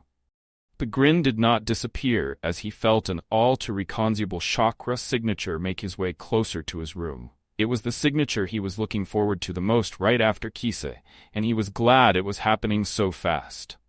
Even though his grin didn't vanish, he did feel a bubble of anxiety pop in his stomach. The familiar butterflies appeared with a vengeance as they fluttered around. What could he say? How should he act? They hadn't seen each other in years. How could you tell someone that they've been on your mind almost constantly every single day without it coming off as creepy? He didn't have any more time to think, as the door creaked itself open again, allowing the bright room to accentuate the dark raven locks that became visible as deep crimson eyes locked onto his, almost instantly as they took the first step into the room. Time seemed to freeze for a moment as both parties stared at one another. Naruto's heart rate substantially quickened in its pace as he looked at the woman in front of him. She was wearing a matching expression of joy and awkwardness as they unmoving at one another. Naruto felt his cheeks heat up significantly as he noticed her attire. She appeared to have not bothered to change since her mission, and was revealing a lot more skin than she usually did. More so in the midriff area. He forced his eyes away from her belly button and back to the crimson orbs, scratching the back of his head awkwardly, making the woman smile. Hey, Kurenai-chan. Hello, Naruto-kun.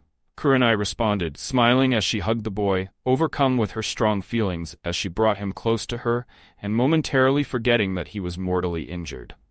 Luckily for Kurenai, Naruto didn't seem to mind and just let himself be swept away into the embrace, closing his eyes wistfully as he breathed in her familiar scent. She still uses that vanilla and strawberry shampoo, he thought to himself, letting his tenseness be stolen away from the raven-haired beauty.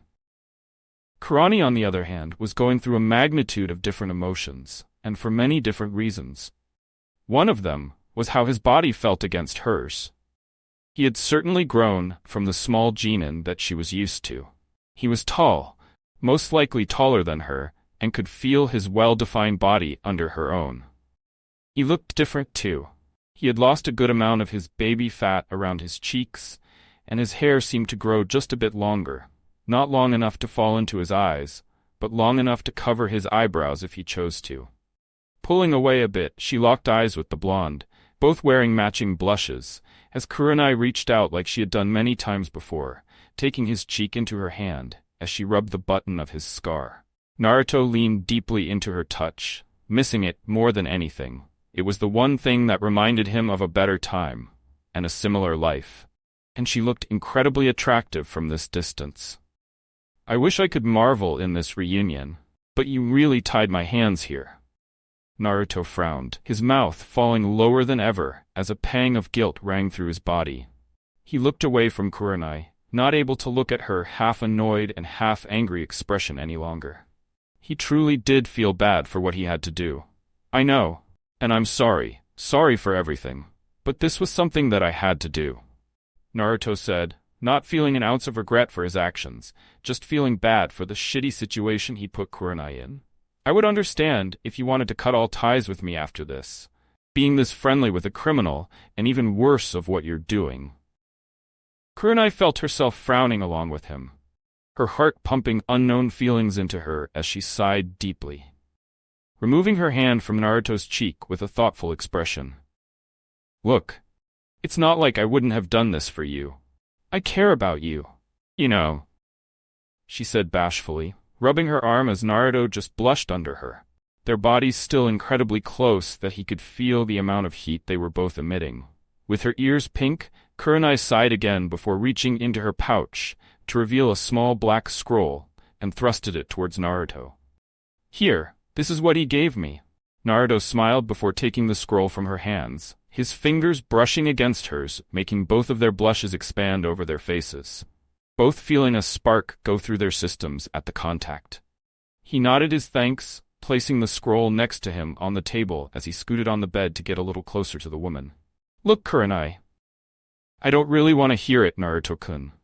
Kurenai cut him off rudely, taking a step back to further the distance between them, making Naruto's heart break at the notion.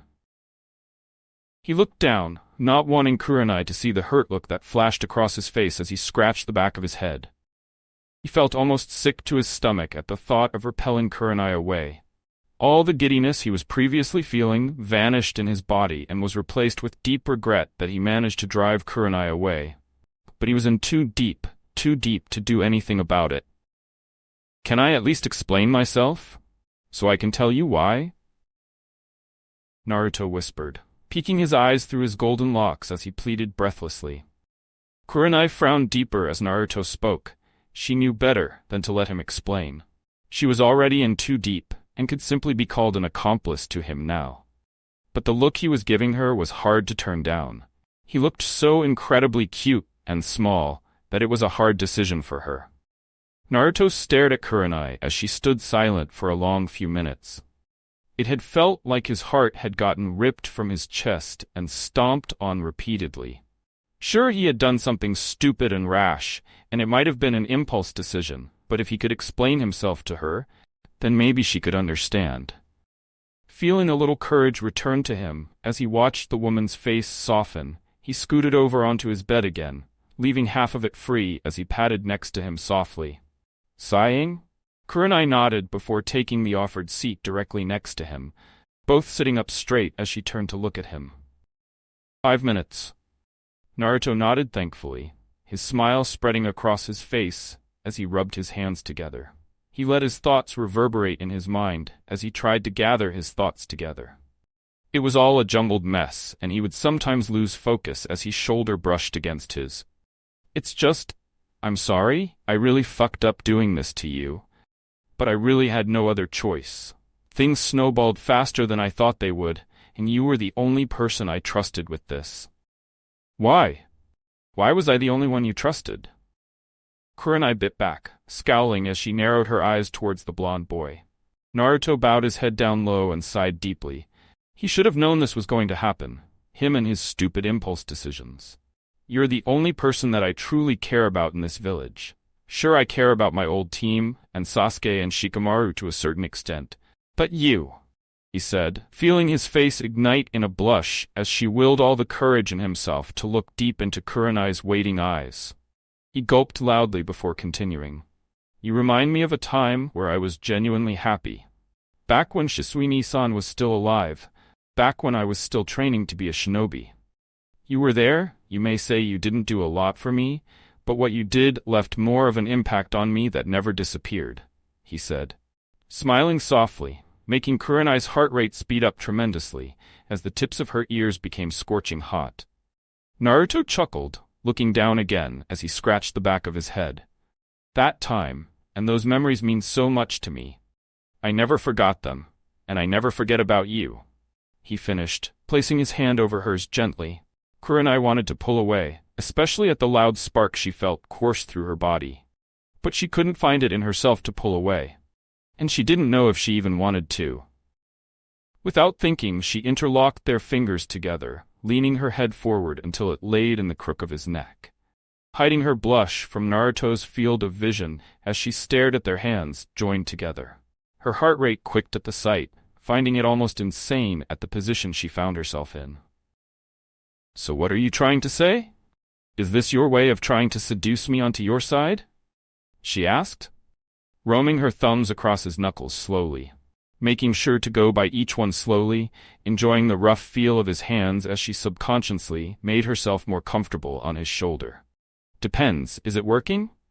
A bit. Not nearly enough, though. Naruto chuckled at her response, sneaking a glance to Kurenai before giving off another small frown. I know what I'm asking is still a lot, and I meant what I said, that I would understand if you wanted nothing to do with me. I never said I didn't, but you have to tell me what you plan to do. Naruto blinked in surprise. He was fully prepared for him and Kurenai to walk separate ways after this little moment of theirs. Looking down at his old Genjutsu sensei, or friend, he didn't even know right now, but looking at her now he weighed his options out fully. She could help if she knew all of it, but even Kisei didn't know what he was doing, and he had already sent her away. It was a gamble, but having more people help him out could prove to work in his favor, especially one he was close to. Resting his head against hers, he shut his eyes, getting a good whiff of her scented shampoo as he spoke into her hair, his words coming out muffled. It's kind of a long story.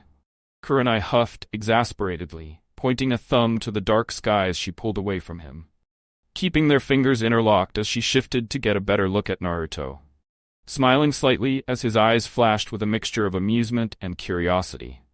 Using her free hand, she ran her fingers through his golden locks, making sure to keep eye contact as she did so. Kurenai felt Naruto melt into her touch as she spoke, making sure to keep her voice even and stoic. She was still on edge a little due to what had happened earlier, but her curiosity was incredibly piqued, and she was heavily enjoying the closeness she was feeling from the blonde. We've got all night, so you better start talking. I'll fucking kill you all. You fucking bastards! Hidan yelled, his head bouncing around as it hung from a long rope from the ceiling, letting himself hang as 3 chains anchored themselves into the ground, making his head stable as it thrashed around in his dark prison cell. I'll rip your fucking heads off! He yelled again, thrashing around as he attempted to bite the chains holding him, hoping for a feeble escape as he seethed in anger. This had never happened before. He had never been forced into submission by anyone before. Not even Kakazu could contain the Jashin worshipper no matter how hard he tried. But this was just embarrassing and demeaning. He didn't even have his body anymore, or his trusty scythe. He swore the second he escaped out of here, he would hunt down those 2 stupid girls that did this to him and mutilate them. cut them up into tiny little pieces and make sure Jashin-sama was pleased with his sacrifice. Even if that meant cutting up his own body in the process. Jashin-sama will not rest until you all fucking die. Geez, you're so loud. Can't you cool it for 1 second? Hidan stopped his screeching as a mysterious voice echoed itself in the dark room. The Akatsuki member felt his blood boil just thinking about who was here to see him. He followed the sound of the voice to see a tall silhouette standing right behind his prison cell. His arm through one of the bars as he put his hand to his cheek, a large grin playing across his darkened face, making Hidan even more furious. Hidan scoffed loudly, almost foaming at the mouth as his gray eyes flared to life in pure adulterated animosity. "And who the fuck are yo? Please," I said, "can you stop?" The voice said again, his voice dropping with amusement as he cut Hidan off mid-speech. The gray-haired Akatsuki member felt his eyes go wide as he felt a hand grip his mouth shut. Looking down to see that the man was now inside his cell, with his palm flat against his mouth, making him go dead silent. He followed the arm of his visitor with his eyes to finally get a good glimpse of the man. His shining blue eyes almost seemed to illuminate the room with its bright nature. Spiky blonde hair that seemed to defy the laws of gravity as he brought his free hand up to his mouth, closing it into a fist as he placed his index finger over his mouth, covering his grin. "Now can you please be quiet? I promise I'll make it worth your while," the man said, closing his eyes as he smiled wide. Hidan scoffed into the man's palm, his eyes narrowing dangerously as he tried to scream again, only for it to come out muffled as he thrashed around roughly, making the blonde visitor just keep his smile up as he waited for the man to finish. Hidan, noticing that his attempts weren't getting him anymore, finally eased up, stopping his thrashing as he glared at the blonde. "Brooding?" He slowly nodded his head, pushing down his anger at the man's smile. The blonde nodded in satisfaction at seeing the man comply, slowly removing his hand from the gray-headed man's mouth, waiting for a moment to see if he would start his yelling again. Happy to see that Hidan wasn't going to be screaming again, he nodded his head again happily. "So you're willing to hear me out, huh?" Hidan glared, clicking his tongue in his mouth as he bit his cheek, drawing a small drop of blood to fall down to his chin. Hidan's eyes glowed dangerously, rethinking his decision entirely as he stared deeply into the man's cocky expression. Sadly for him, he didn't really have much of a choice in the matter. Whoever this blonde was, he seemed to know exactly what he was doing, like he was following a plan. Hidan could fight back, but in his condition it would get him nowhere and probably make his stay here in Konoha much worse than it already was. He already had several interrogation people come to see him, and they were just plain annoying, since pain didn't really affect him. Their plans were more or less worthless. Hidan just scoffed again, anger bubbling in him even more than usually. "What the fuck do you want, Blondie?" The blonde smiled again, taking a step back from the head as he skipped around the room happily. Hidan watched with annoyance as the blonde disappeared from his peripheral vision and walked behind him. The blonde's voice was oozing with confidence and arrogance as he spoke. "Well, I have a little proposition with you, Hidan," the blonde said happily, almost singing his words as he pushed his face next to Hidan's, getting way too close to the severed head. Hidan squirmed at the closeness, anger once again seething within him as he could barely see the blonde. "What if I could promise you anything you wanted? Like, let's say," he whispered, getting close to Hidan's ear, making the Akatsuki member shudder at the sensation. "The promise to kill anyone that you wanted, with no drawbacks?" That piqued Hidan's interest. He felt his eyebrow raise upwards, turning his head as much as he could to meet the sapphire blue eyes looking at him with promise. Jashin-sama would in fact like that. His whole life has been devoted to the god after all. "What do you mean?" Hidan asked, losing his snarky tone and replaced it with pure curiosity. "I have a dream, Hidan. I've had this dream for a couple of years now," the blonde said, moving away from the Akatsuki member as he walked around to the front of the head again. With his back to Hidan, he raised his both arms outwards, his eyes shut as Hidan looked at him quizzically. "To create a world where people who needed a home could go and live peacefully. And this plan involves you, Hidan." If you agree to help me, then I could make your dream become real, the blonde said, keeping his arms outstretched as he snapped his fingers. The snap echoed in the dark room for a moment, and Hidan widened his eyes as the room around them started to change slowly. He blinked in surprise as the dark prison cell disappeared completely. Now they were both standing in an open field looking down at a peaceful village from a tall mountain. Hidan looked on in awe at the scenic view, feeling the soft breeze gently tickle his face as he raised one of his arms and brushed it across his face. Hidan shrieked and looked at his arm in shock. His eyes went wide as dinner plates as he ran his now fixed arms across his reformed body. Hidan snapped his head over to the blonde, watching his yellow locks sway in the wind with a peaceful expression on his face. If you agree to help me, I will promise you a new body, and allow you to live out your own dream to dedicate your life to Jashin-sama. You would have authority to kill anyone outside of a select group, in any way you see fit. So Hidan? The blonde said, lowering his arms and turning around to meet Hidan's conflicted expression. What will it be? Hidan froze at the blonde words, looking down and moving his feet in the soft blades of grass beneath his feet. It was a strange situation he found himself in. Even though the blonde's words were vague, Hidan found himself entranced and hanging on to each word as he spoke to him. Completely enthralled, Hidan felt something in his body wanting to accept the offer. He didn't know what he had to do, but it couldn't be worse than what he had already done with the Akatsuki. And it wasn't like he cared about the group. He was only in the organization to kill for Jashin-sama. Hidan felt himself start to smirk as he looked across the scenery. He didn't give a rat's ass about the blonde's dream. Honestly, he didn't even care what all of this meant. But it was enticing. The blonde was making it seem intoxicating. What would you need me to do? The blonde just grinned. Tucson, you have to hear me out. Natsu, I've told you already. This all just seems a little ridiculous. Minato Namikaze said, sighing as he ran a hand through his blonde hair. Natsu, on the other hand, was beginning to get irritated. He groaned loudly and tightened his arms around the hospital file he was holding, clutching it tight to his body.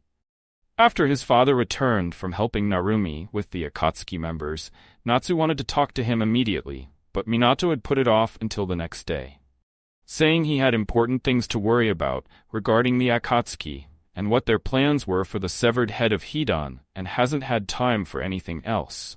Natsu wasn't even sure if Minato had gone to see Naruto since he got back, which was more than odd considering Minato always seemed to brood whenever Naruto was brought up.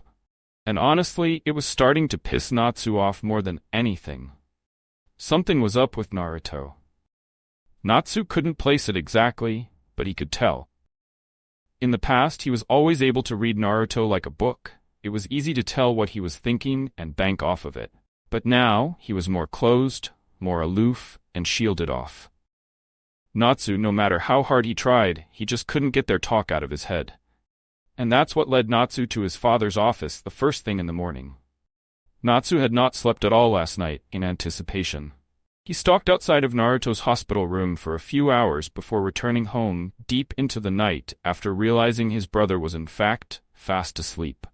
He waited anxiously for the sun to rise and set off immediately to the Hokage Tower, the second he saw the all-too-familiar yellow flash of his father light up through the window. But now, Minato was pissing him off. Natsu growled, stalking closer to his father's desk. "Tucson, look, I even have proof!" "Natsu, stop!" Minato yelped, cutting off his son. Natsu felt his eyes go wide in shock at his father's outburst as the blonde Kage stood up abruptly in his seat, looking at Natsu with a slightly annoyed expression. "Naruto isn't up to anything. As you know, he was left severely injured and on the brink of death. It's even a miracle that he's still alive, and you're coming at me, trying to accuse your own brother of scheming something?" Minato asked incredulously, giving his son an annoyed look, making Natsu scowl. "I'm incredibly busy, Natsu. I'm trying to see if there is anything I can do to help Naruto so he could stay in the village.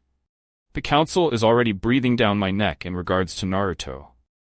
And we just took down 2 Akatsuki members, with one being headless and currently kept captive in a holding cell.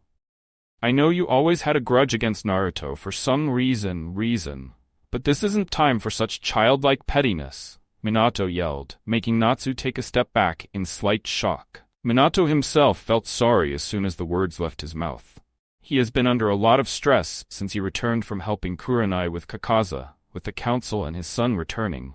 He could already feel some of his hair turning gray from the stress, and with Natsu acting the way that he was, it was making things a lot more chaotic. Oh yeah? Childlike pettiness? Then fucking explain this.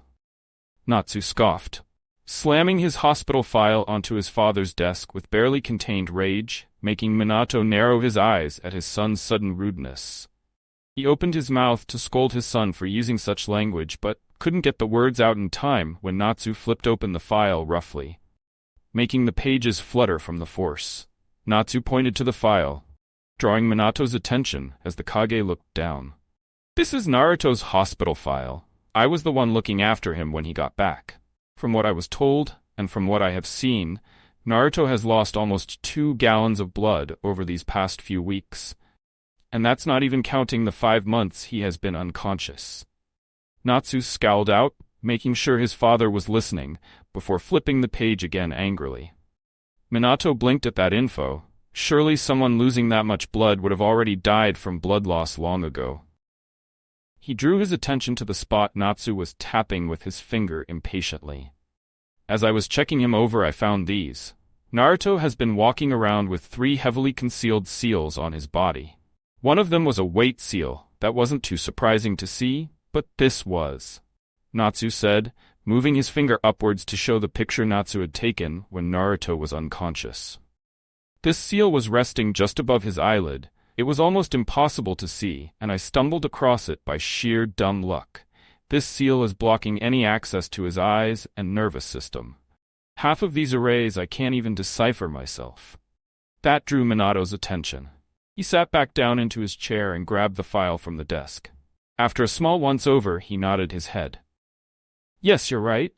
It seems this seal is rather intricate, since it also has a bunch of defense seals placed around it. Minato mused aloud, looking back to his son with a raised brow. But this doesn't mean that Naruto is up to something. No, but it does mean he's hiding something. And we haven't even scraped the surface. Natsu responded bitterly, making Minato frown. His son did have a point.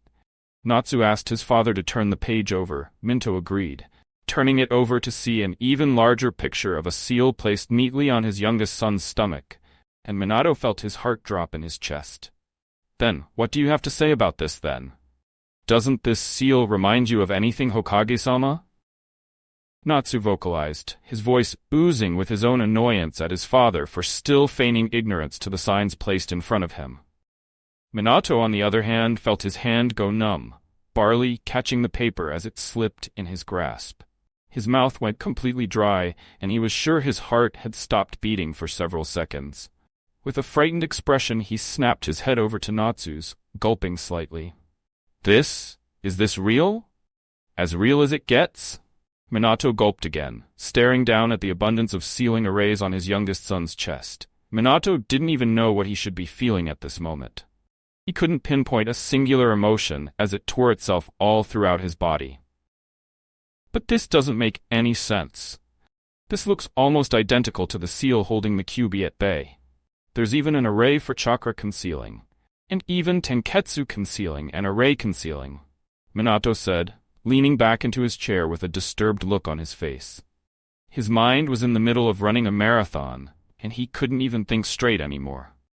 This was the last thing he expected when Naruto returned from wherever he went after abandoning the village. It just didn't make any sense. It was almost impossible for his son to have a seal holding a biju at bay on him. Minato knew for a fact that he didn't seal any of the Kyuubi's chakra within Naruto. But what was even more horrifying was if Naruto was holding a biju.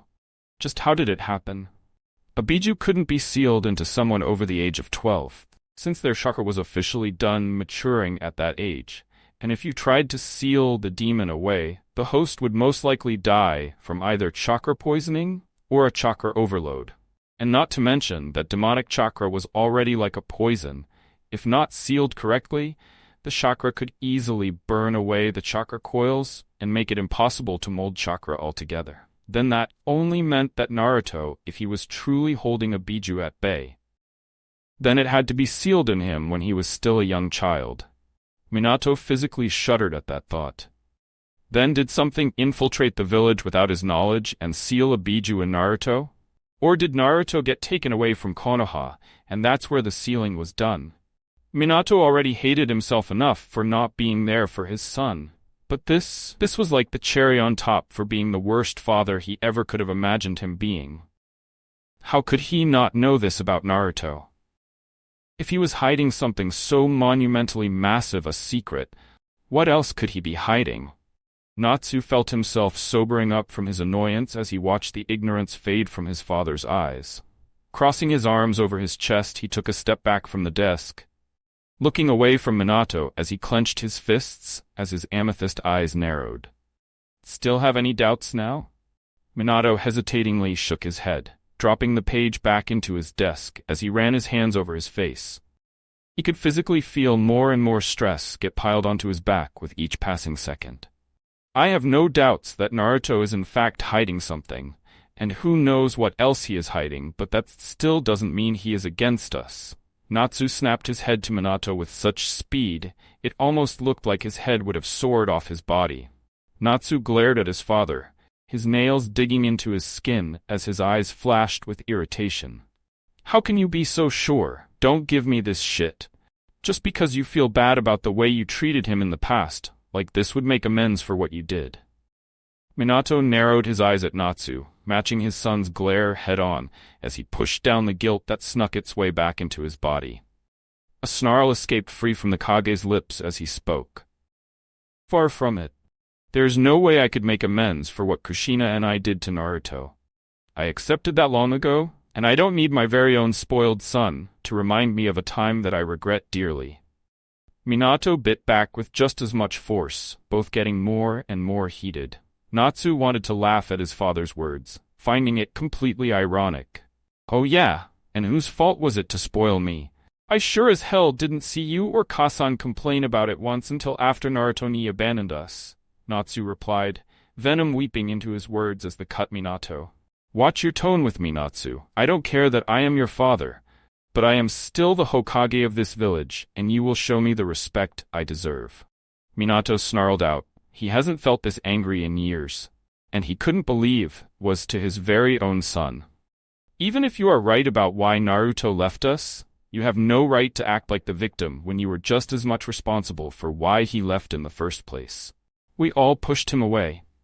Take responsibility for your actions for once.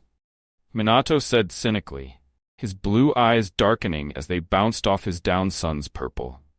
Natsu's hands clenched tighter around his body as he stared at his father. He had to bite the inside of his cheek in order to stop himself from screaming back a retort to his father. He was more than mad at this point. He was downright furious. How dare you lump me in with the likes of you? I never abandoned my brother. I was pushing him to grow stronger 'cause you wouldn't. The redhead turned his back to his father. He couldn't even stand to look at his father any more than he already had to.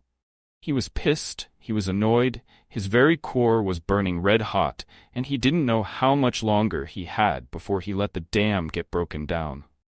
No one knew Naruto like he did. Natsu was the one who pushed him around for him to grow. He was responsible for his brother's growth. He's the reason why Naruto was strong. It was always him. Only fools couldn't see that. Whatever, you are a fool for not noticing. Natsu muttered, not sure what he was even commenting on anymore. Think what you want, but I know that my dear little brother is up to something. I know him better than anyone. Ignore the signs for all I care, you'll only get hurt again if you do. And with those final words, Natsu left the room, slamming the door behind him with a loud bang. Minato ignored the rudeness of his son as he let out a frustrated groan. He looked back down at the file of his son, freezing for a moment as he tried to gather all of his thoughts together. After a few long, agonizing minutes, he folded the files into fourths and placed them in his coat pocket before vanishing in a flash of yellow. Later, Kurenai was not happy. In fact, she doesn't remember a time where she had felt so angry and betrayed before in her entire life. It has been one day since she had returned from visiting Naruto from the hospital, where they shared a tender moment after being years apart. But now Kurenai regretted asking the blonde about his plan. Scowling, Kurenai tightened the bathrobe around her body as she looked deep into her bathroom mirror. Her hair was completely disheveled, looking like she hasn't brushed it in months, and she could faintly see black under bangs starting to form under her eyes from lack of sleep. The Genjutsu master sighed, running her fingers down her face and her under-eye bags. In all honesty, she felt like a fool. She held on to the vision of Naruto when he was still a young kid, where he was the small, frail little boy with a gung-ho attitude. But she was wrong. He had changed, and she wasn't sure if she liked what she saw. His plan scared her a bit, and she didn't know what she should do about it. Kurenai knew he didn't tell her the whole thing. She could see the faint hint of hesitation in his eyes as he spoke. He didn't even want to tell her, and he probably would have never told her if she hadn't insisted on knowing. After he finished explaining everything, she slapped him. She had never seen Naruto look so shocked before in her whole entire life. She was lent up after that.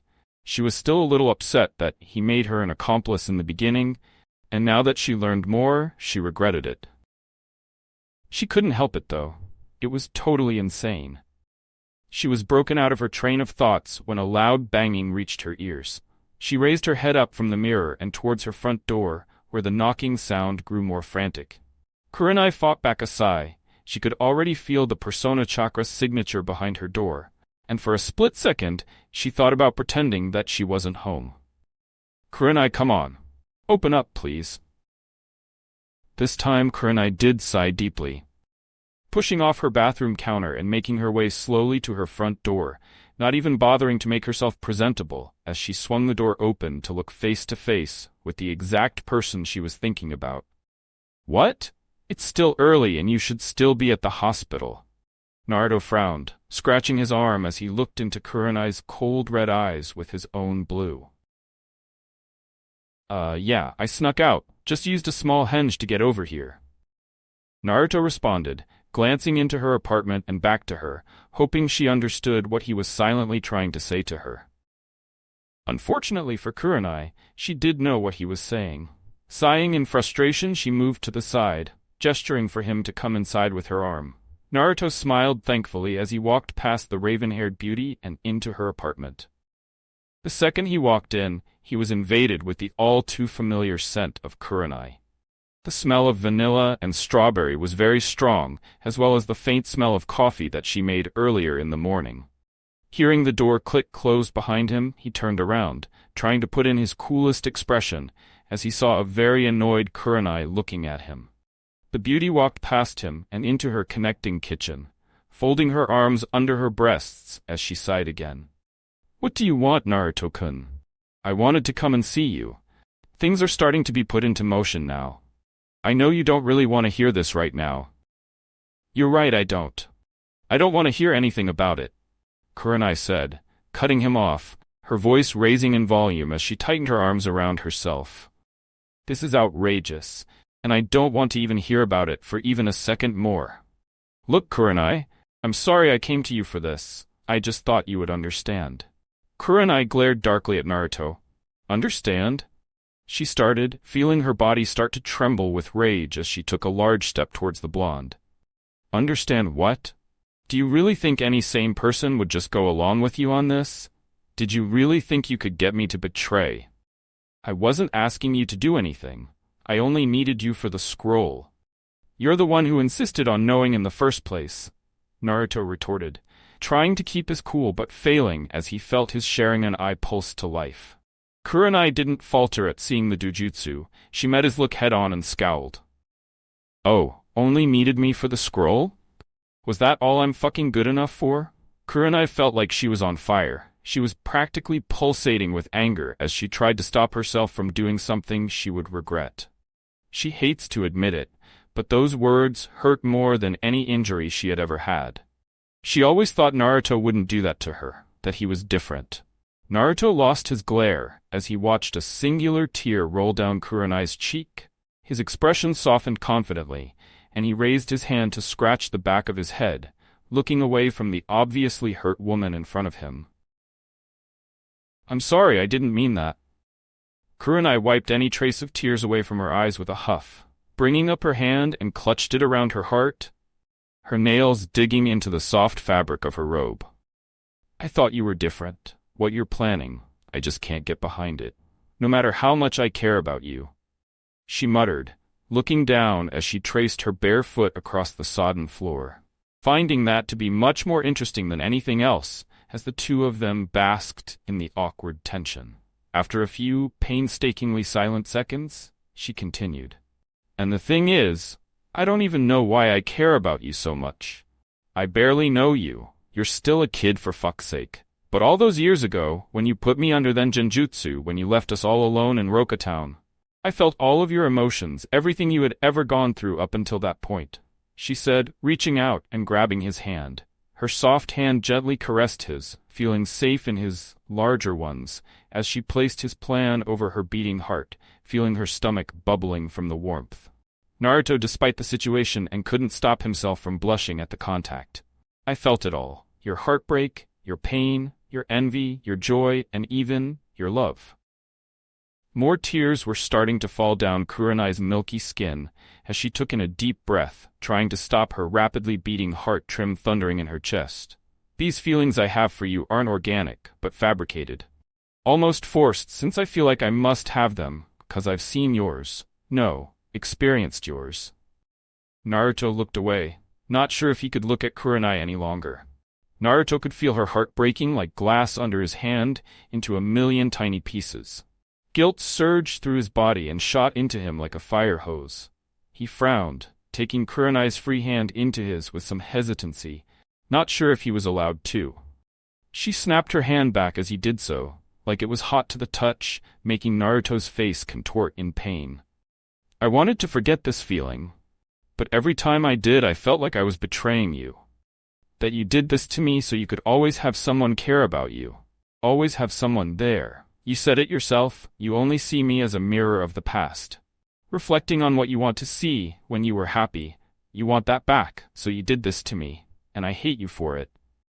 Kurenai finished, trying to give her the harshest glare she could muster towards the stupefied blonde. Naruto finally glanced back into Kurena's dead eyes. The exotic crimson irises that he spent countless nights dreaming of now seemed tainted, burning him up with a single look. Softly, he removed his hand from her chest, letting it drop down to his side as he took a step back. While usually he would have wished to be this close to Kurenai, now it just felt unbelievable wrong. Naruto stuttered. He was at a complete loss for words. His mouth opened and closed several times, but no words escaped him. An awkward silence fell around the two of them, the tension growing thicker with each passing second. It was so thick that people walking the streets could feel something going wrong in this small room. If you want, I can take them away. Make you forget everything about me and the plan." Kurenai gasped, eyes going wide as she looked at Naruto in shock. "Why? Why would you do that?" Naruto couldn't bring himself to smile as the words flowed out of him without restraint. "Because I love you, Kurenai. I have since I was a kid. You were on my mind almost constantly before and after I left Konoha. I won't deny what I did to you, but if I can reverse it and make you happy again, I'll do it in a heartbeat," Naruto said, not even feeling any happiness at his impromptu love confession like he thought he would be. Kurenai looked away, balling her hand into a fist as she held it close to her chest. She shut her eyes before turning away from Naruto until her back was facing him. "I don't want to forget you. Even though this is fake, or whatever this is I'm feeling. It meant something to me," she said sadly, turning her head to meet Naruto's broken Sharingan eye as he looked at her in sadness. She gave a sad smile, so small that Naruto wasn't even sure he saw it in the first place. "I think it's time you go, Naruto. Just go." Naruto slowly nodded, not meeting Kurenai's eyes as he turned around, not wanting her to see the devastation reflecting on his face clear as day. Each step he took felt like a dagger piecing into his heart as he reached her front door, gripping the doorknob with a shaky arm. "Can you promise me one thing?" Naruto said. Kurenai let her smile drop, hesitantly nodding her head as she noted the distance between the two of them. whispering a quiet yes in response as she dug her nails into her skin, hoping the pain would help ease what she was feeling on the inside. Naruto stopped, debating on turning around to meet her eyes again, but decided against it.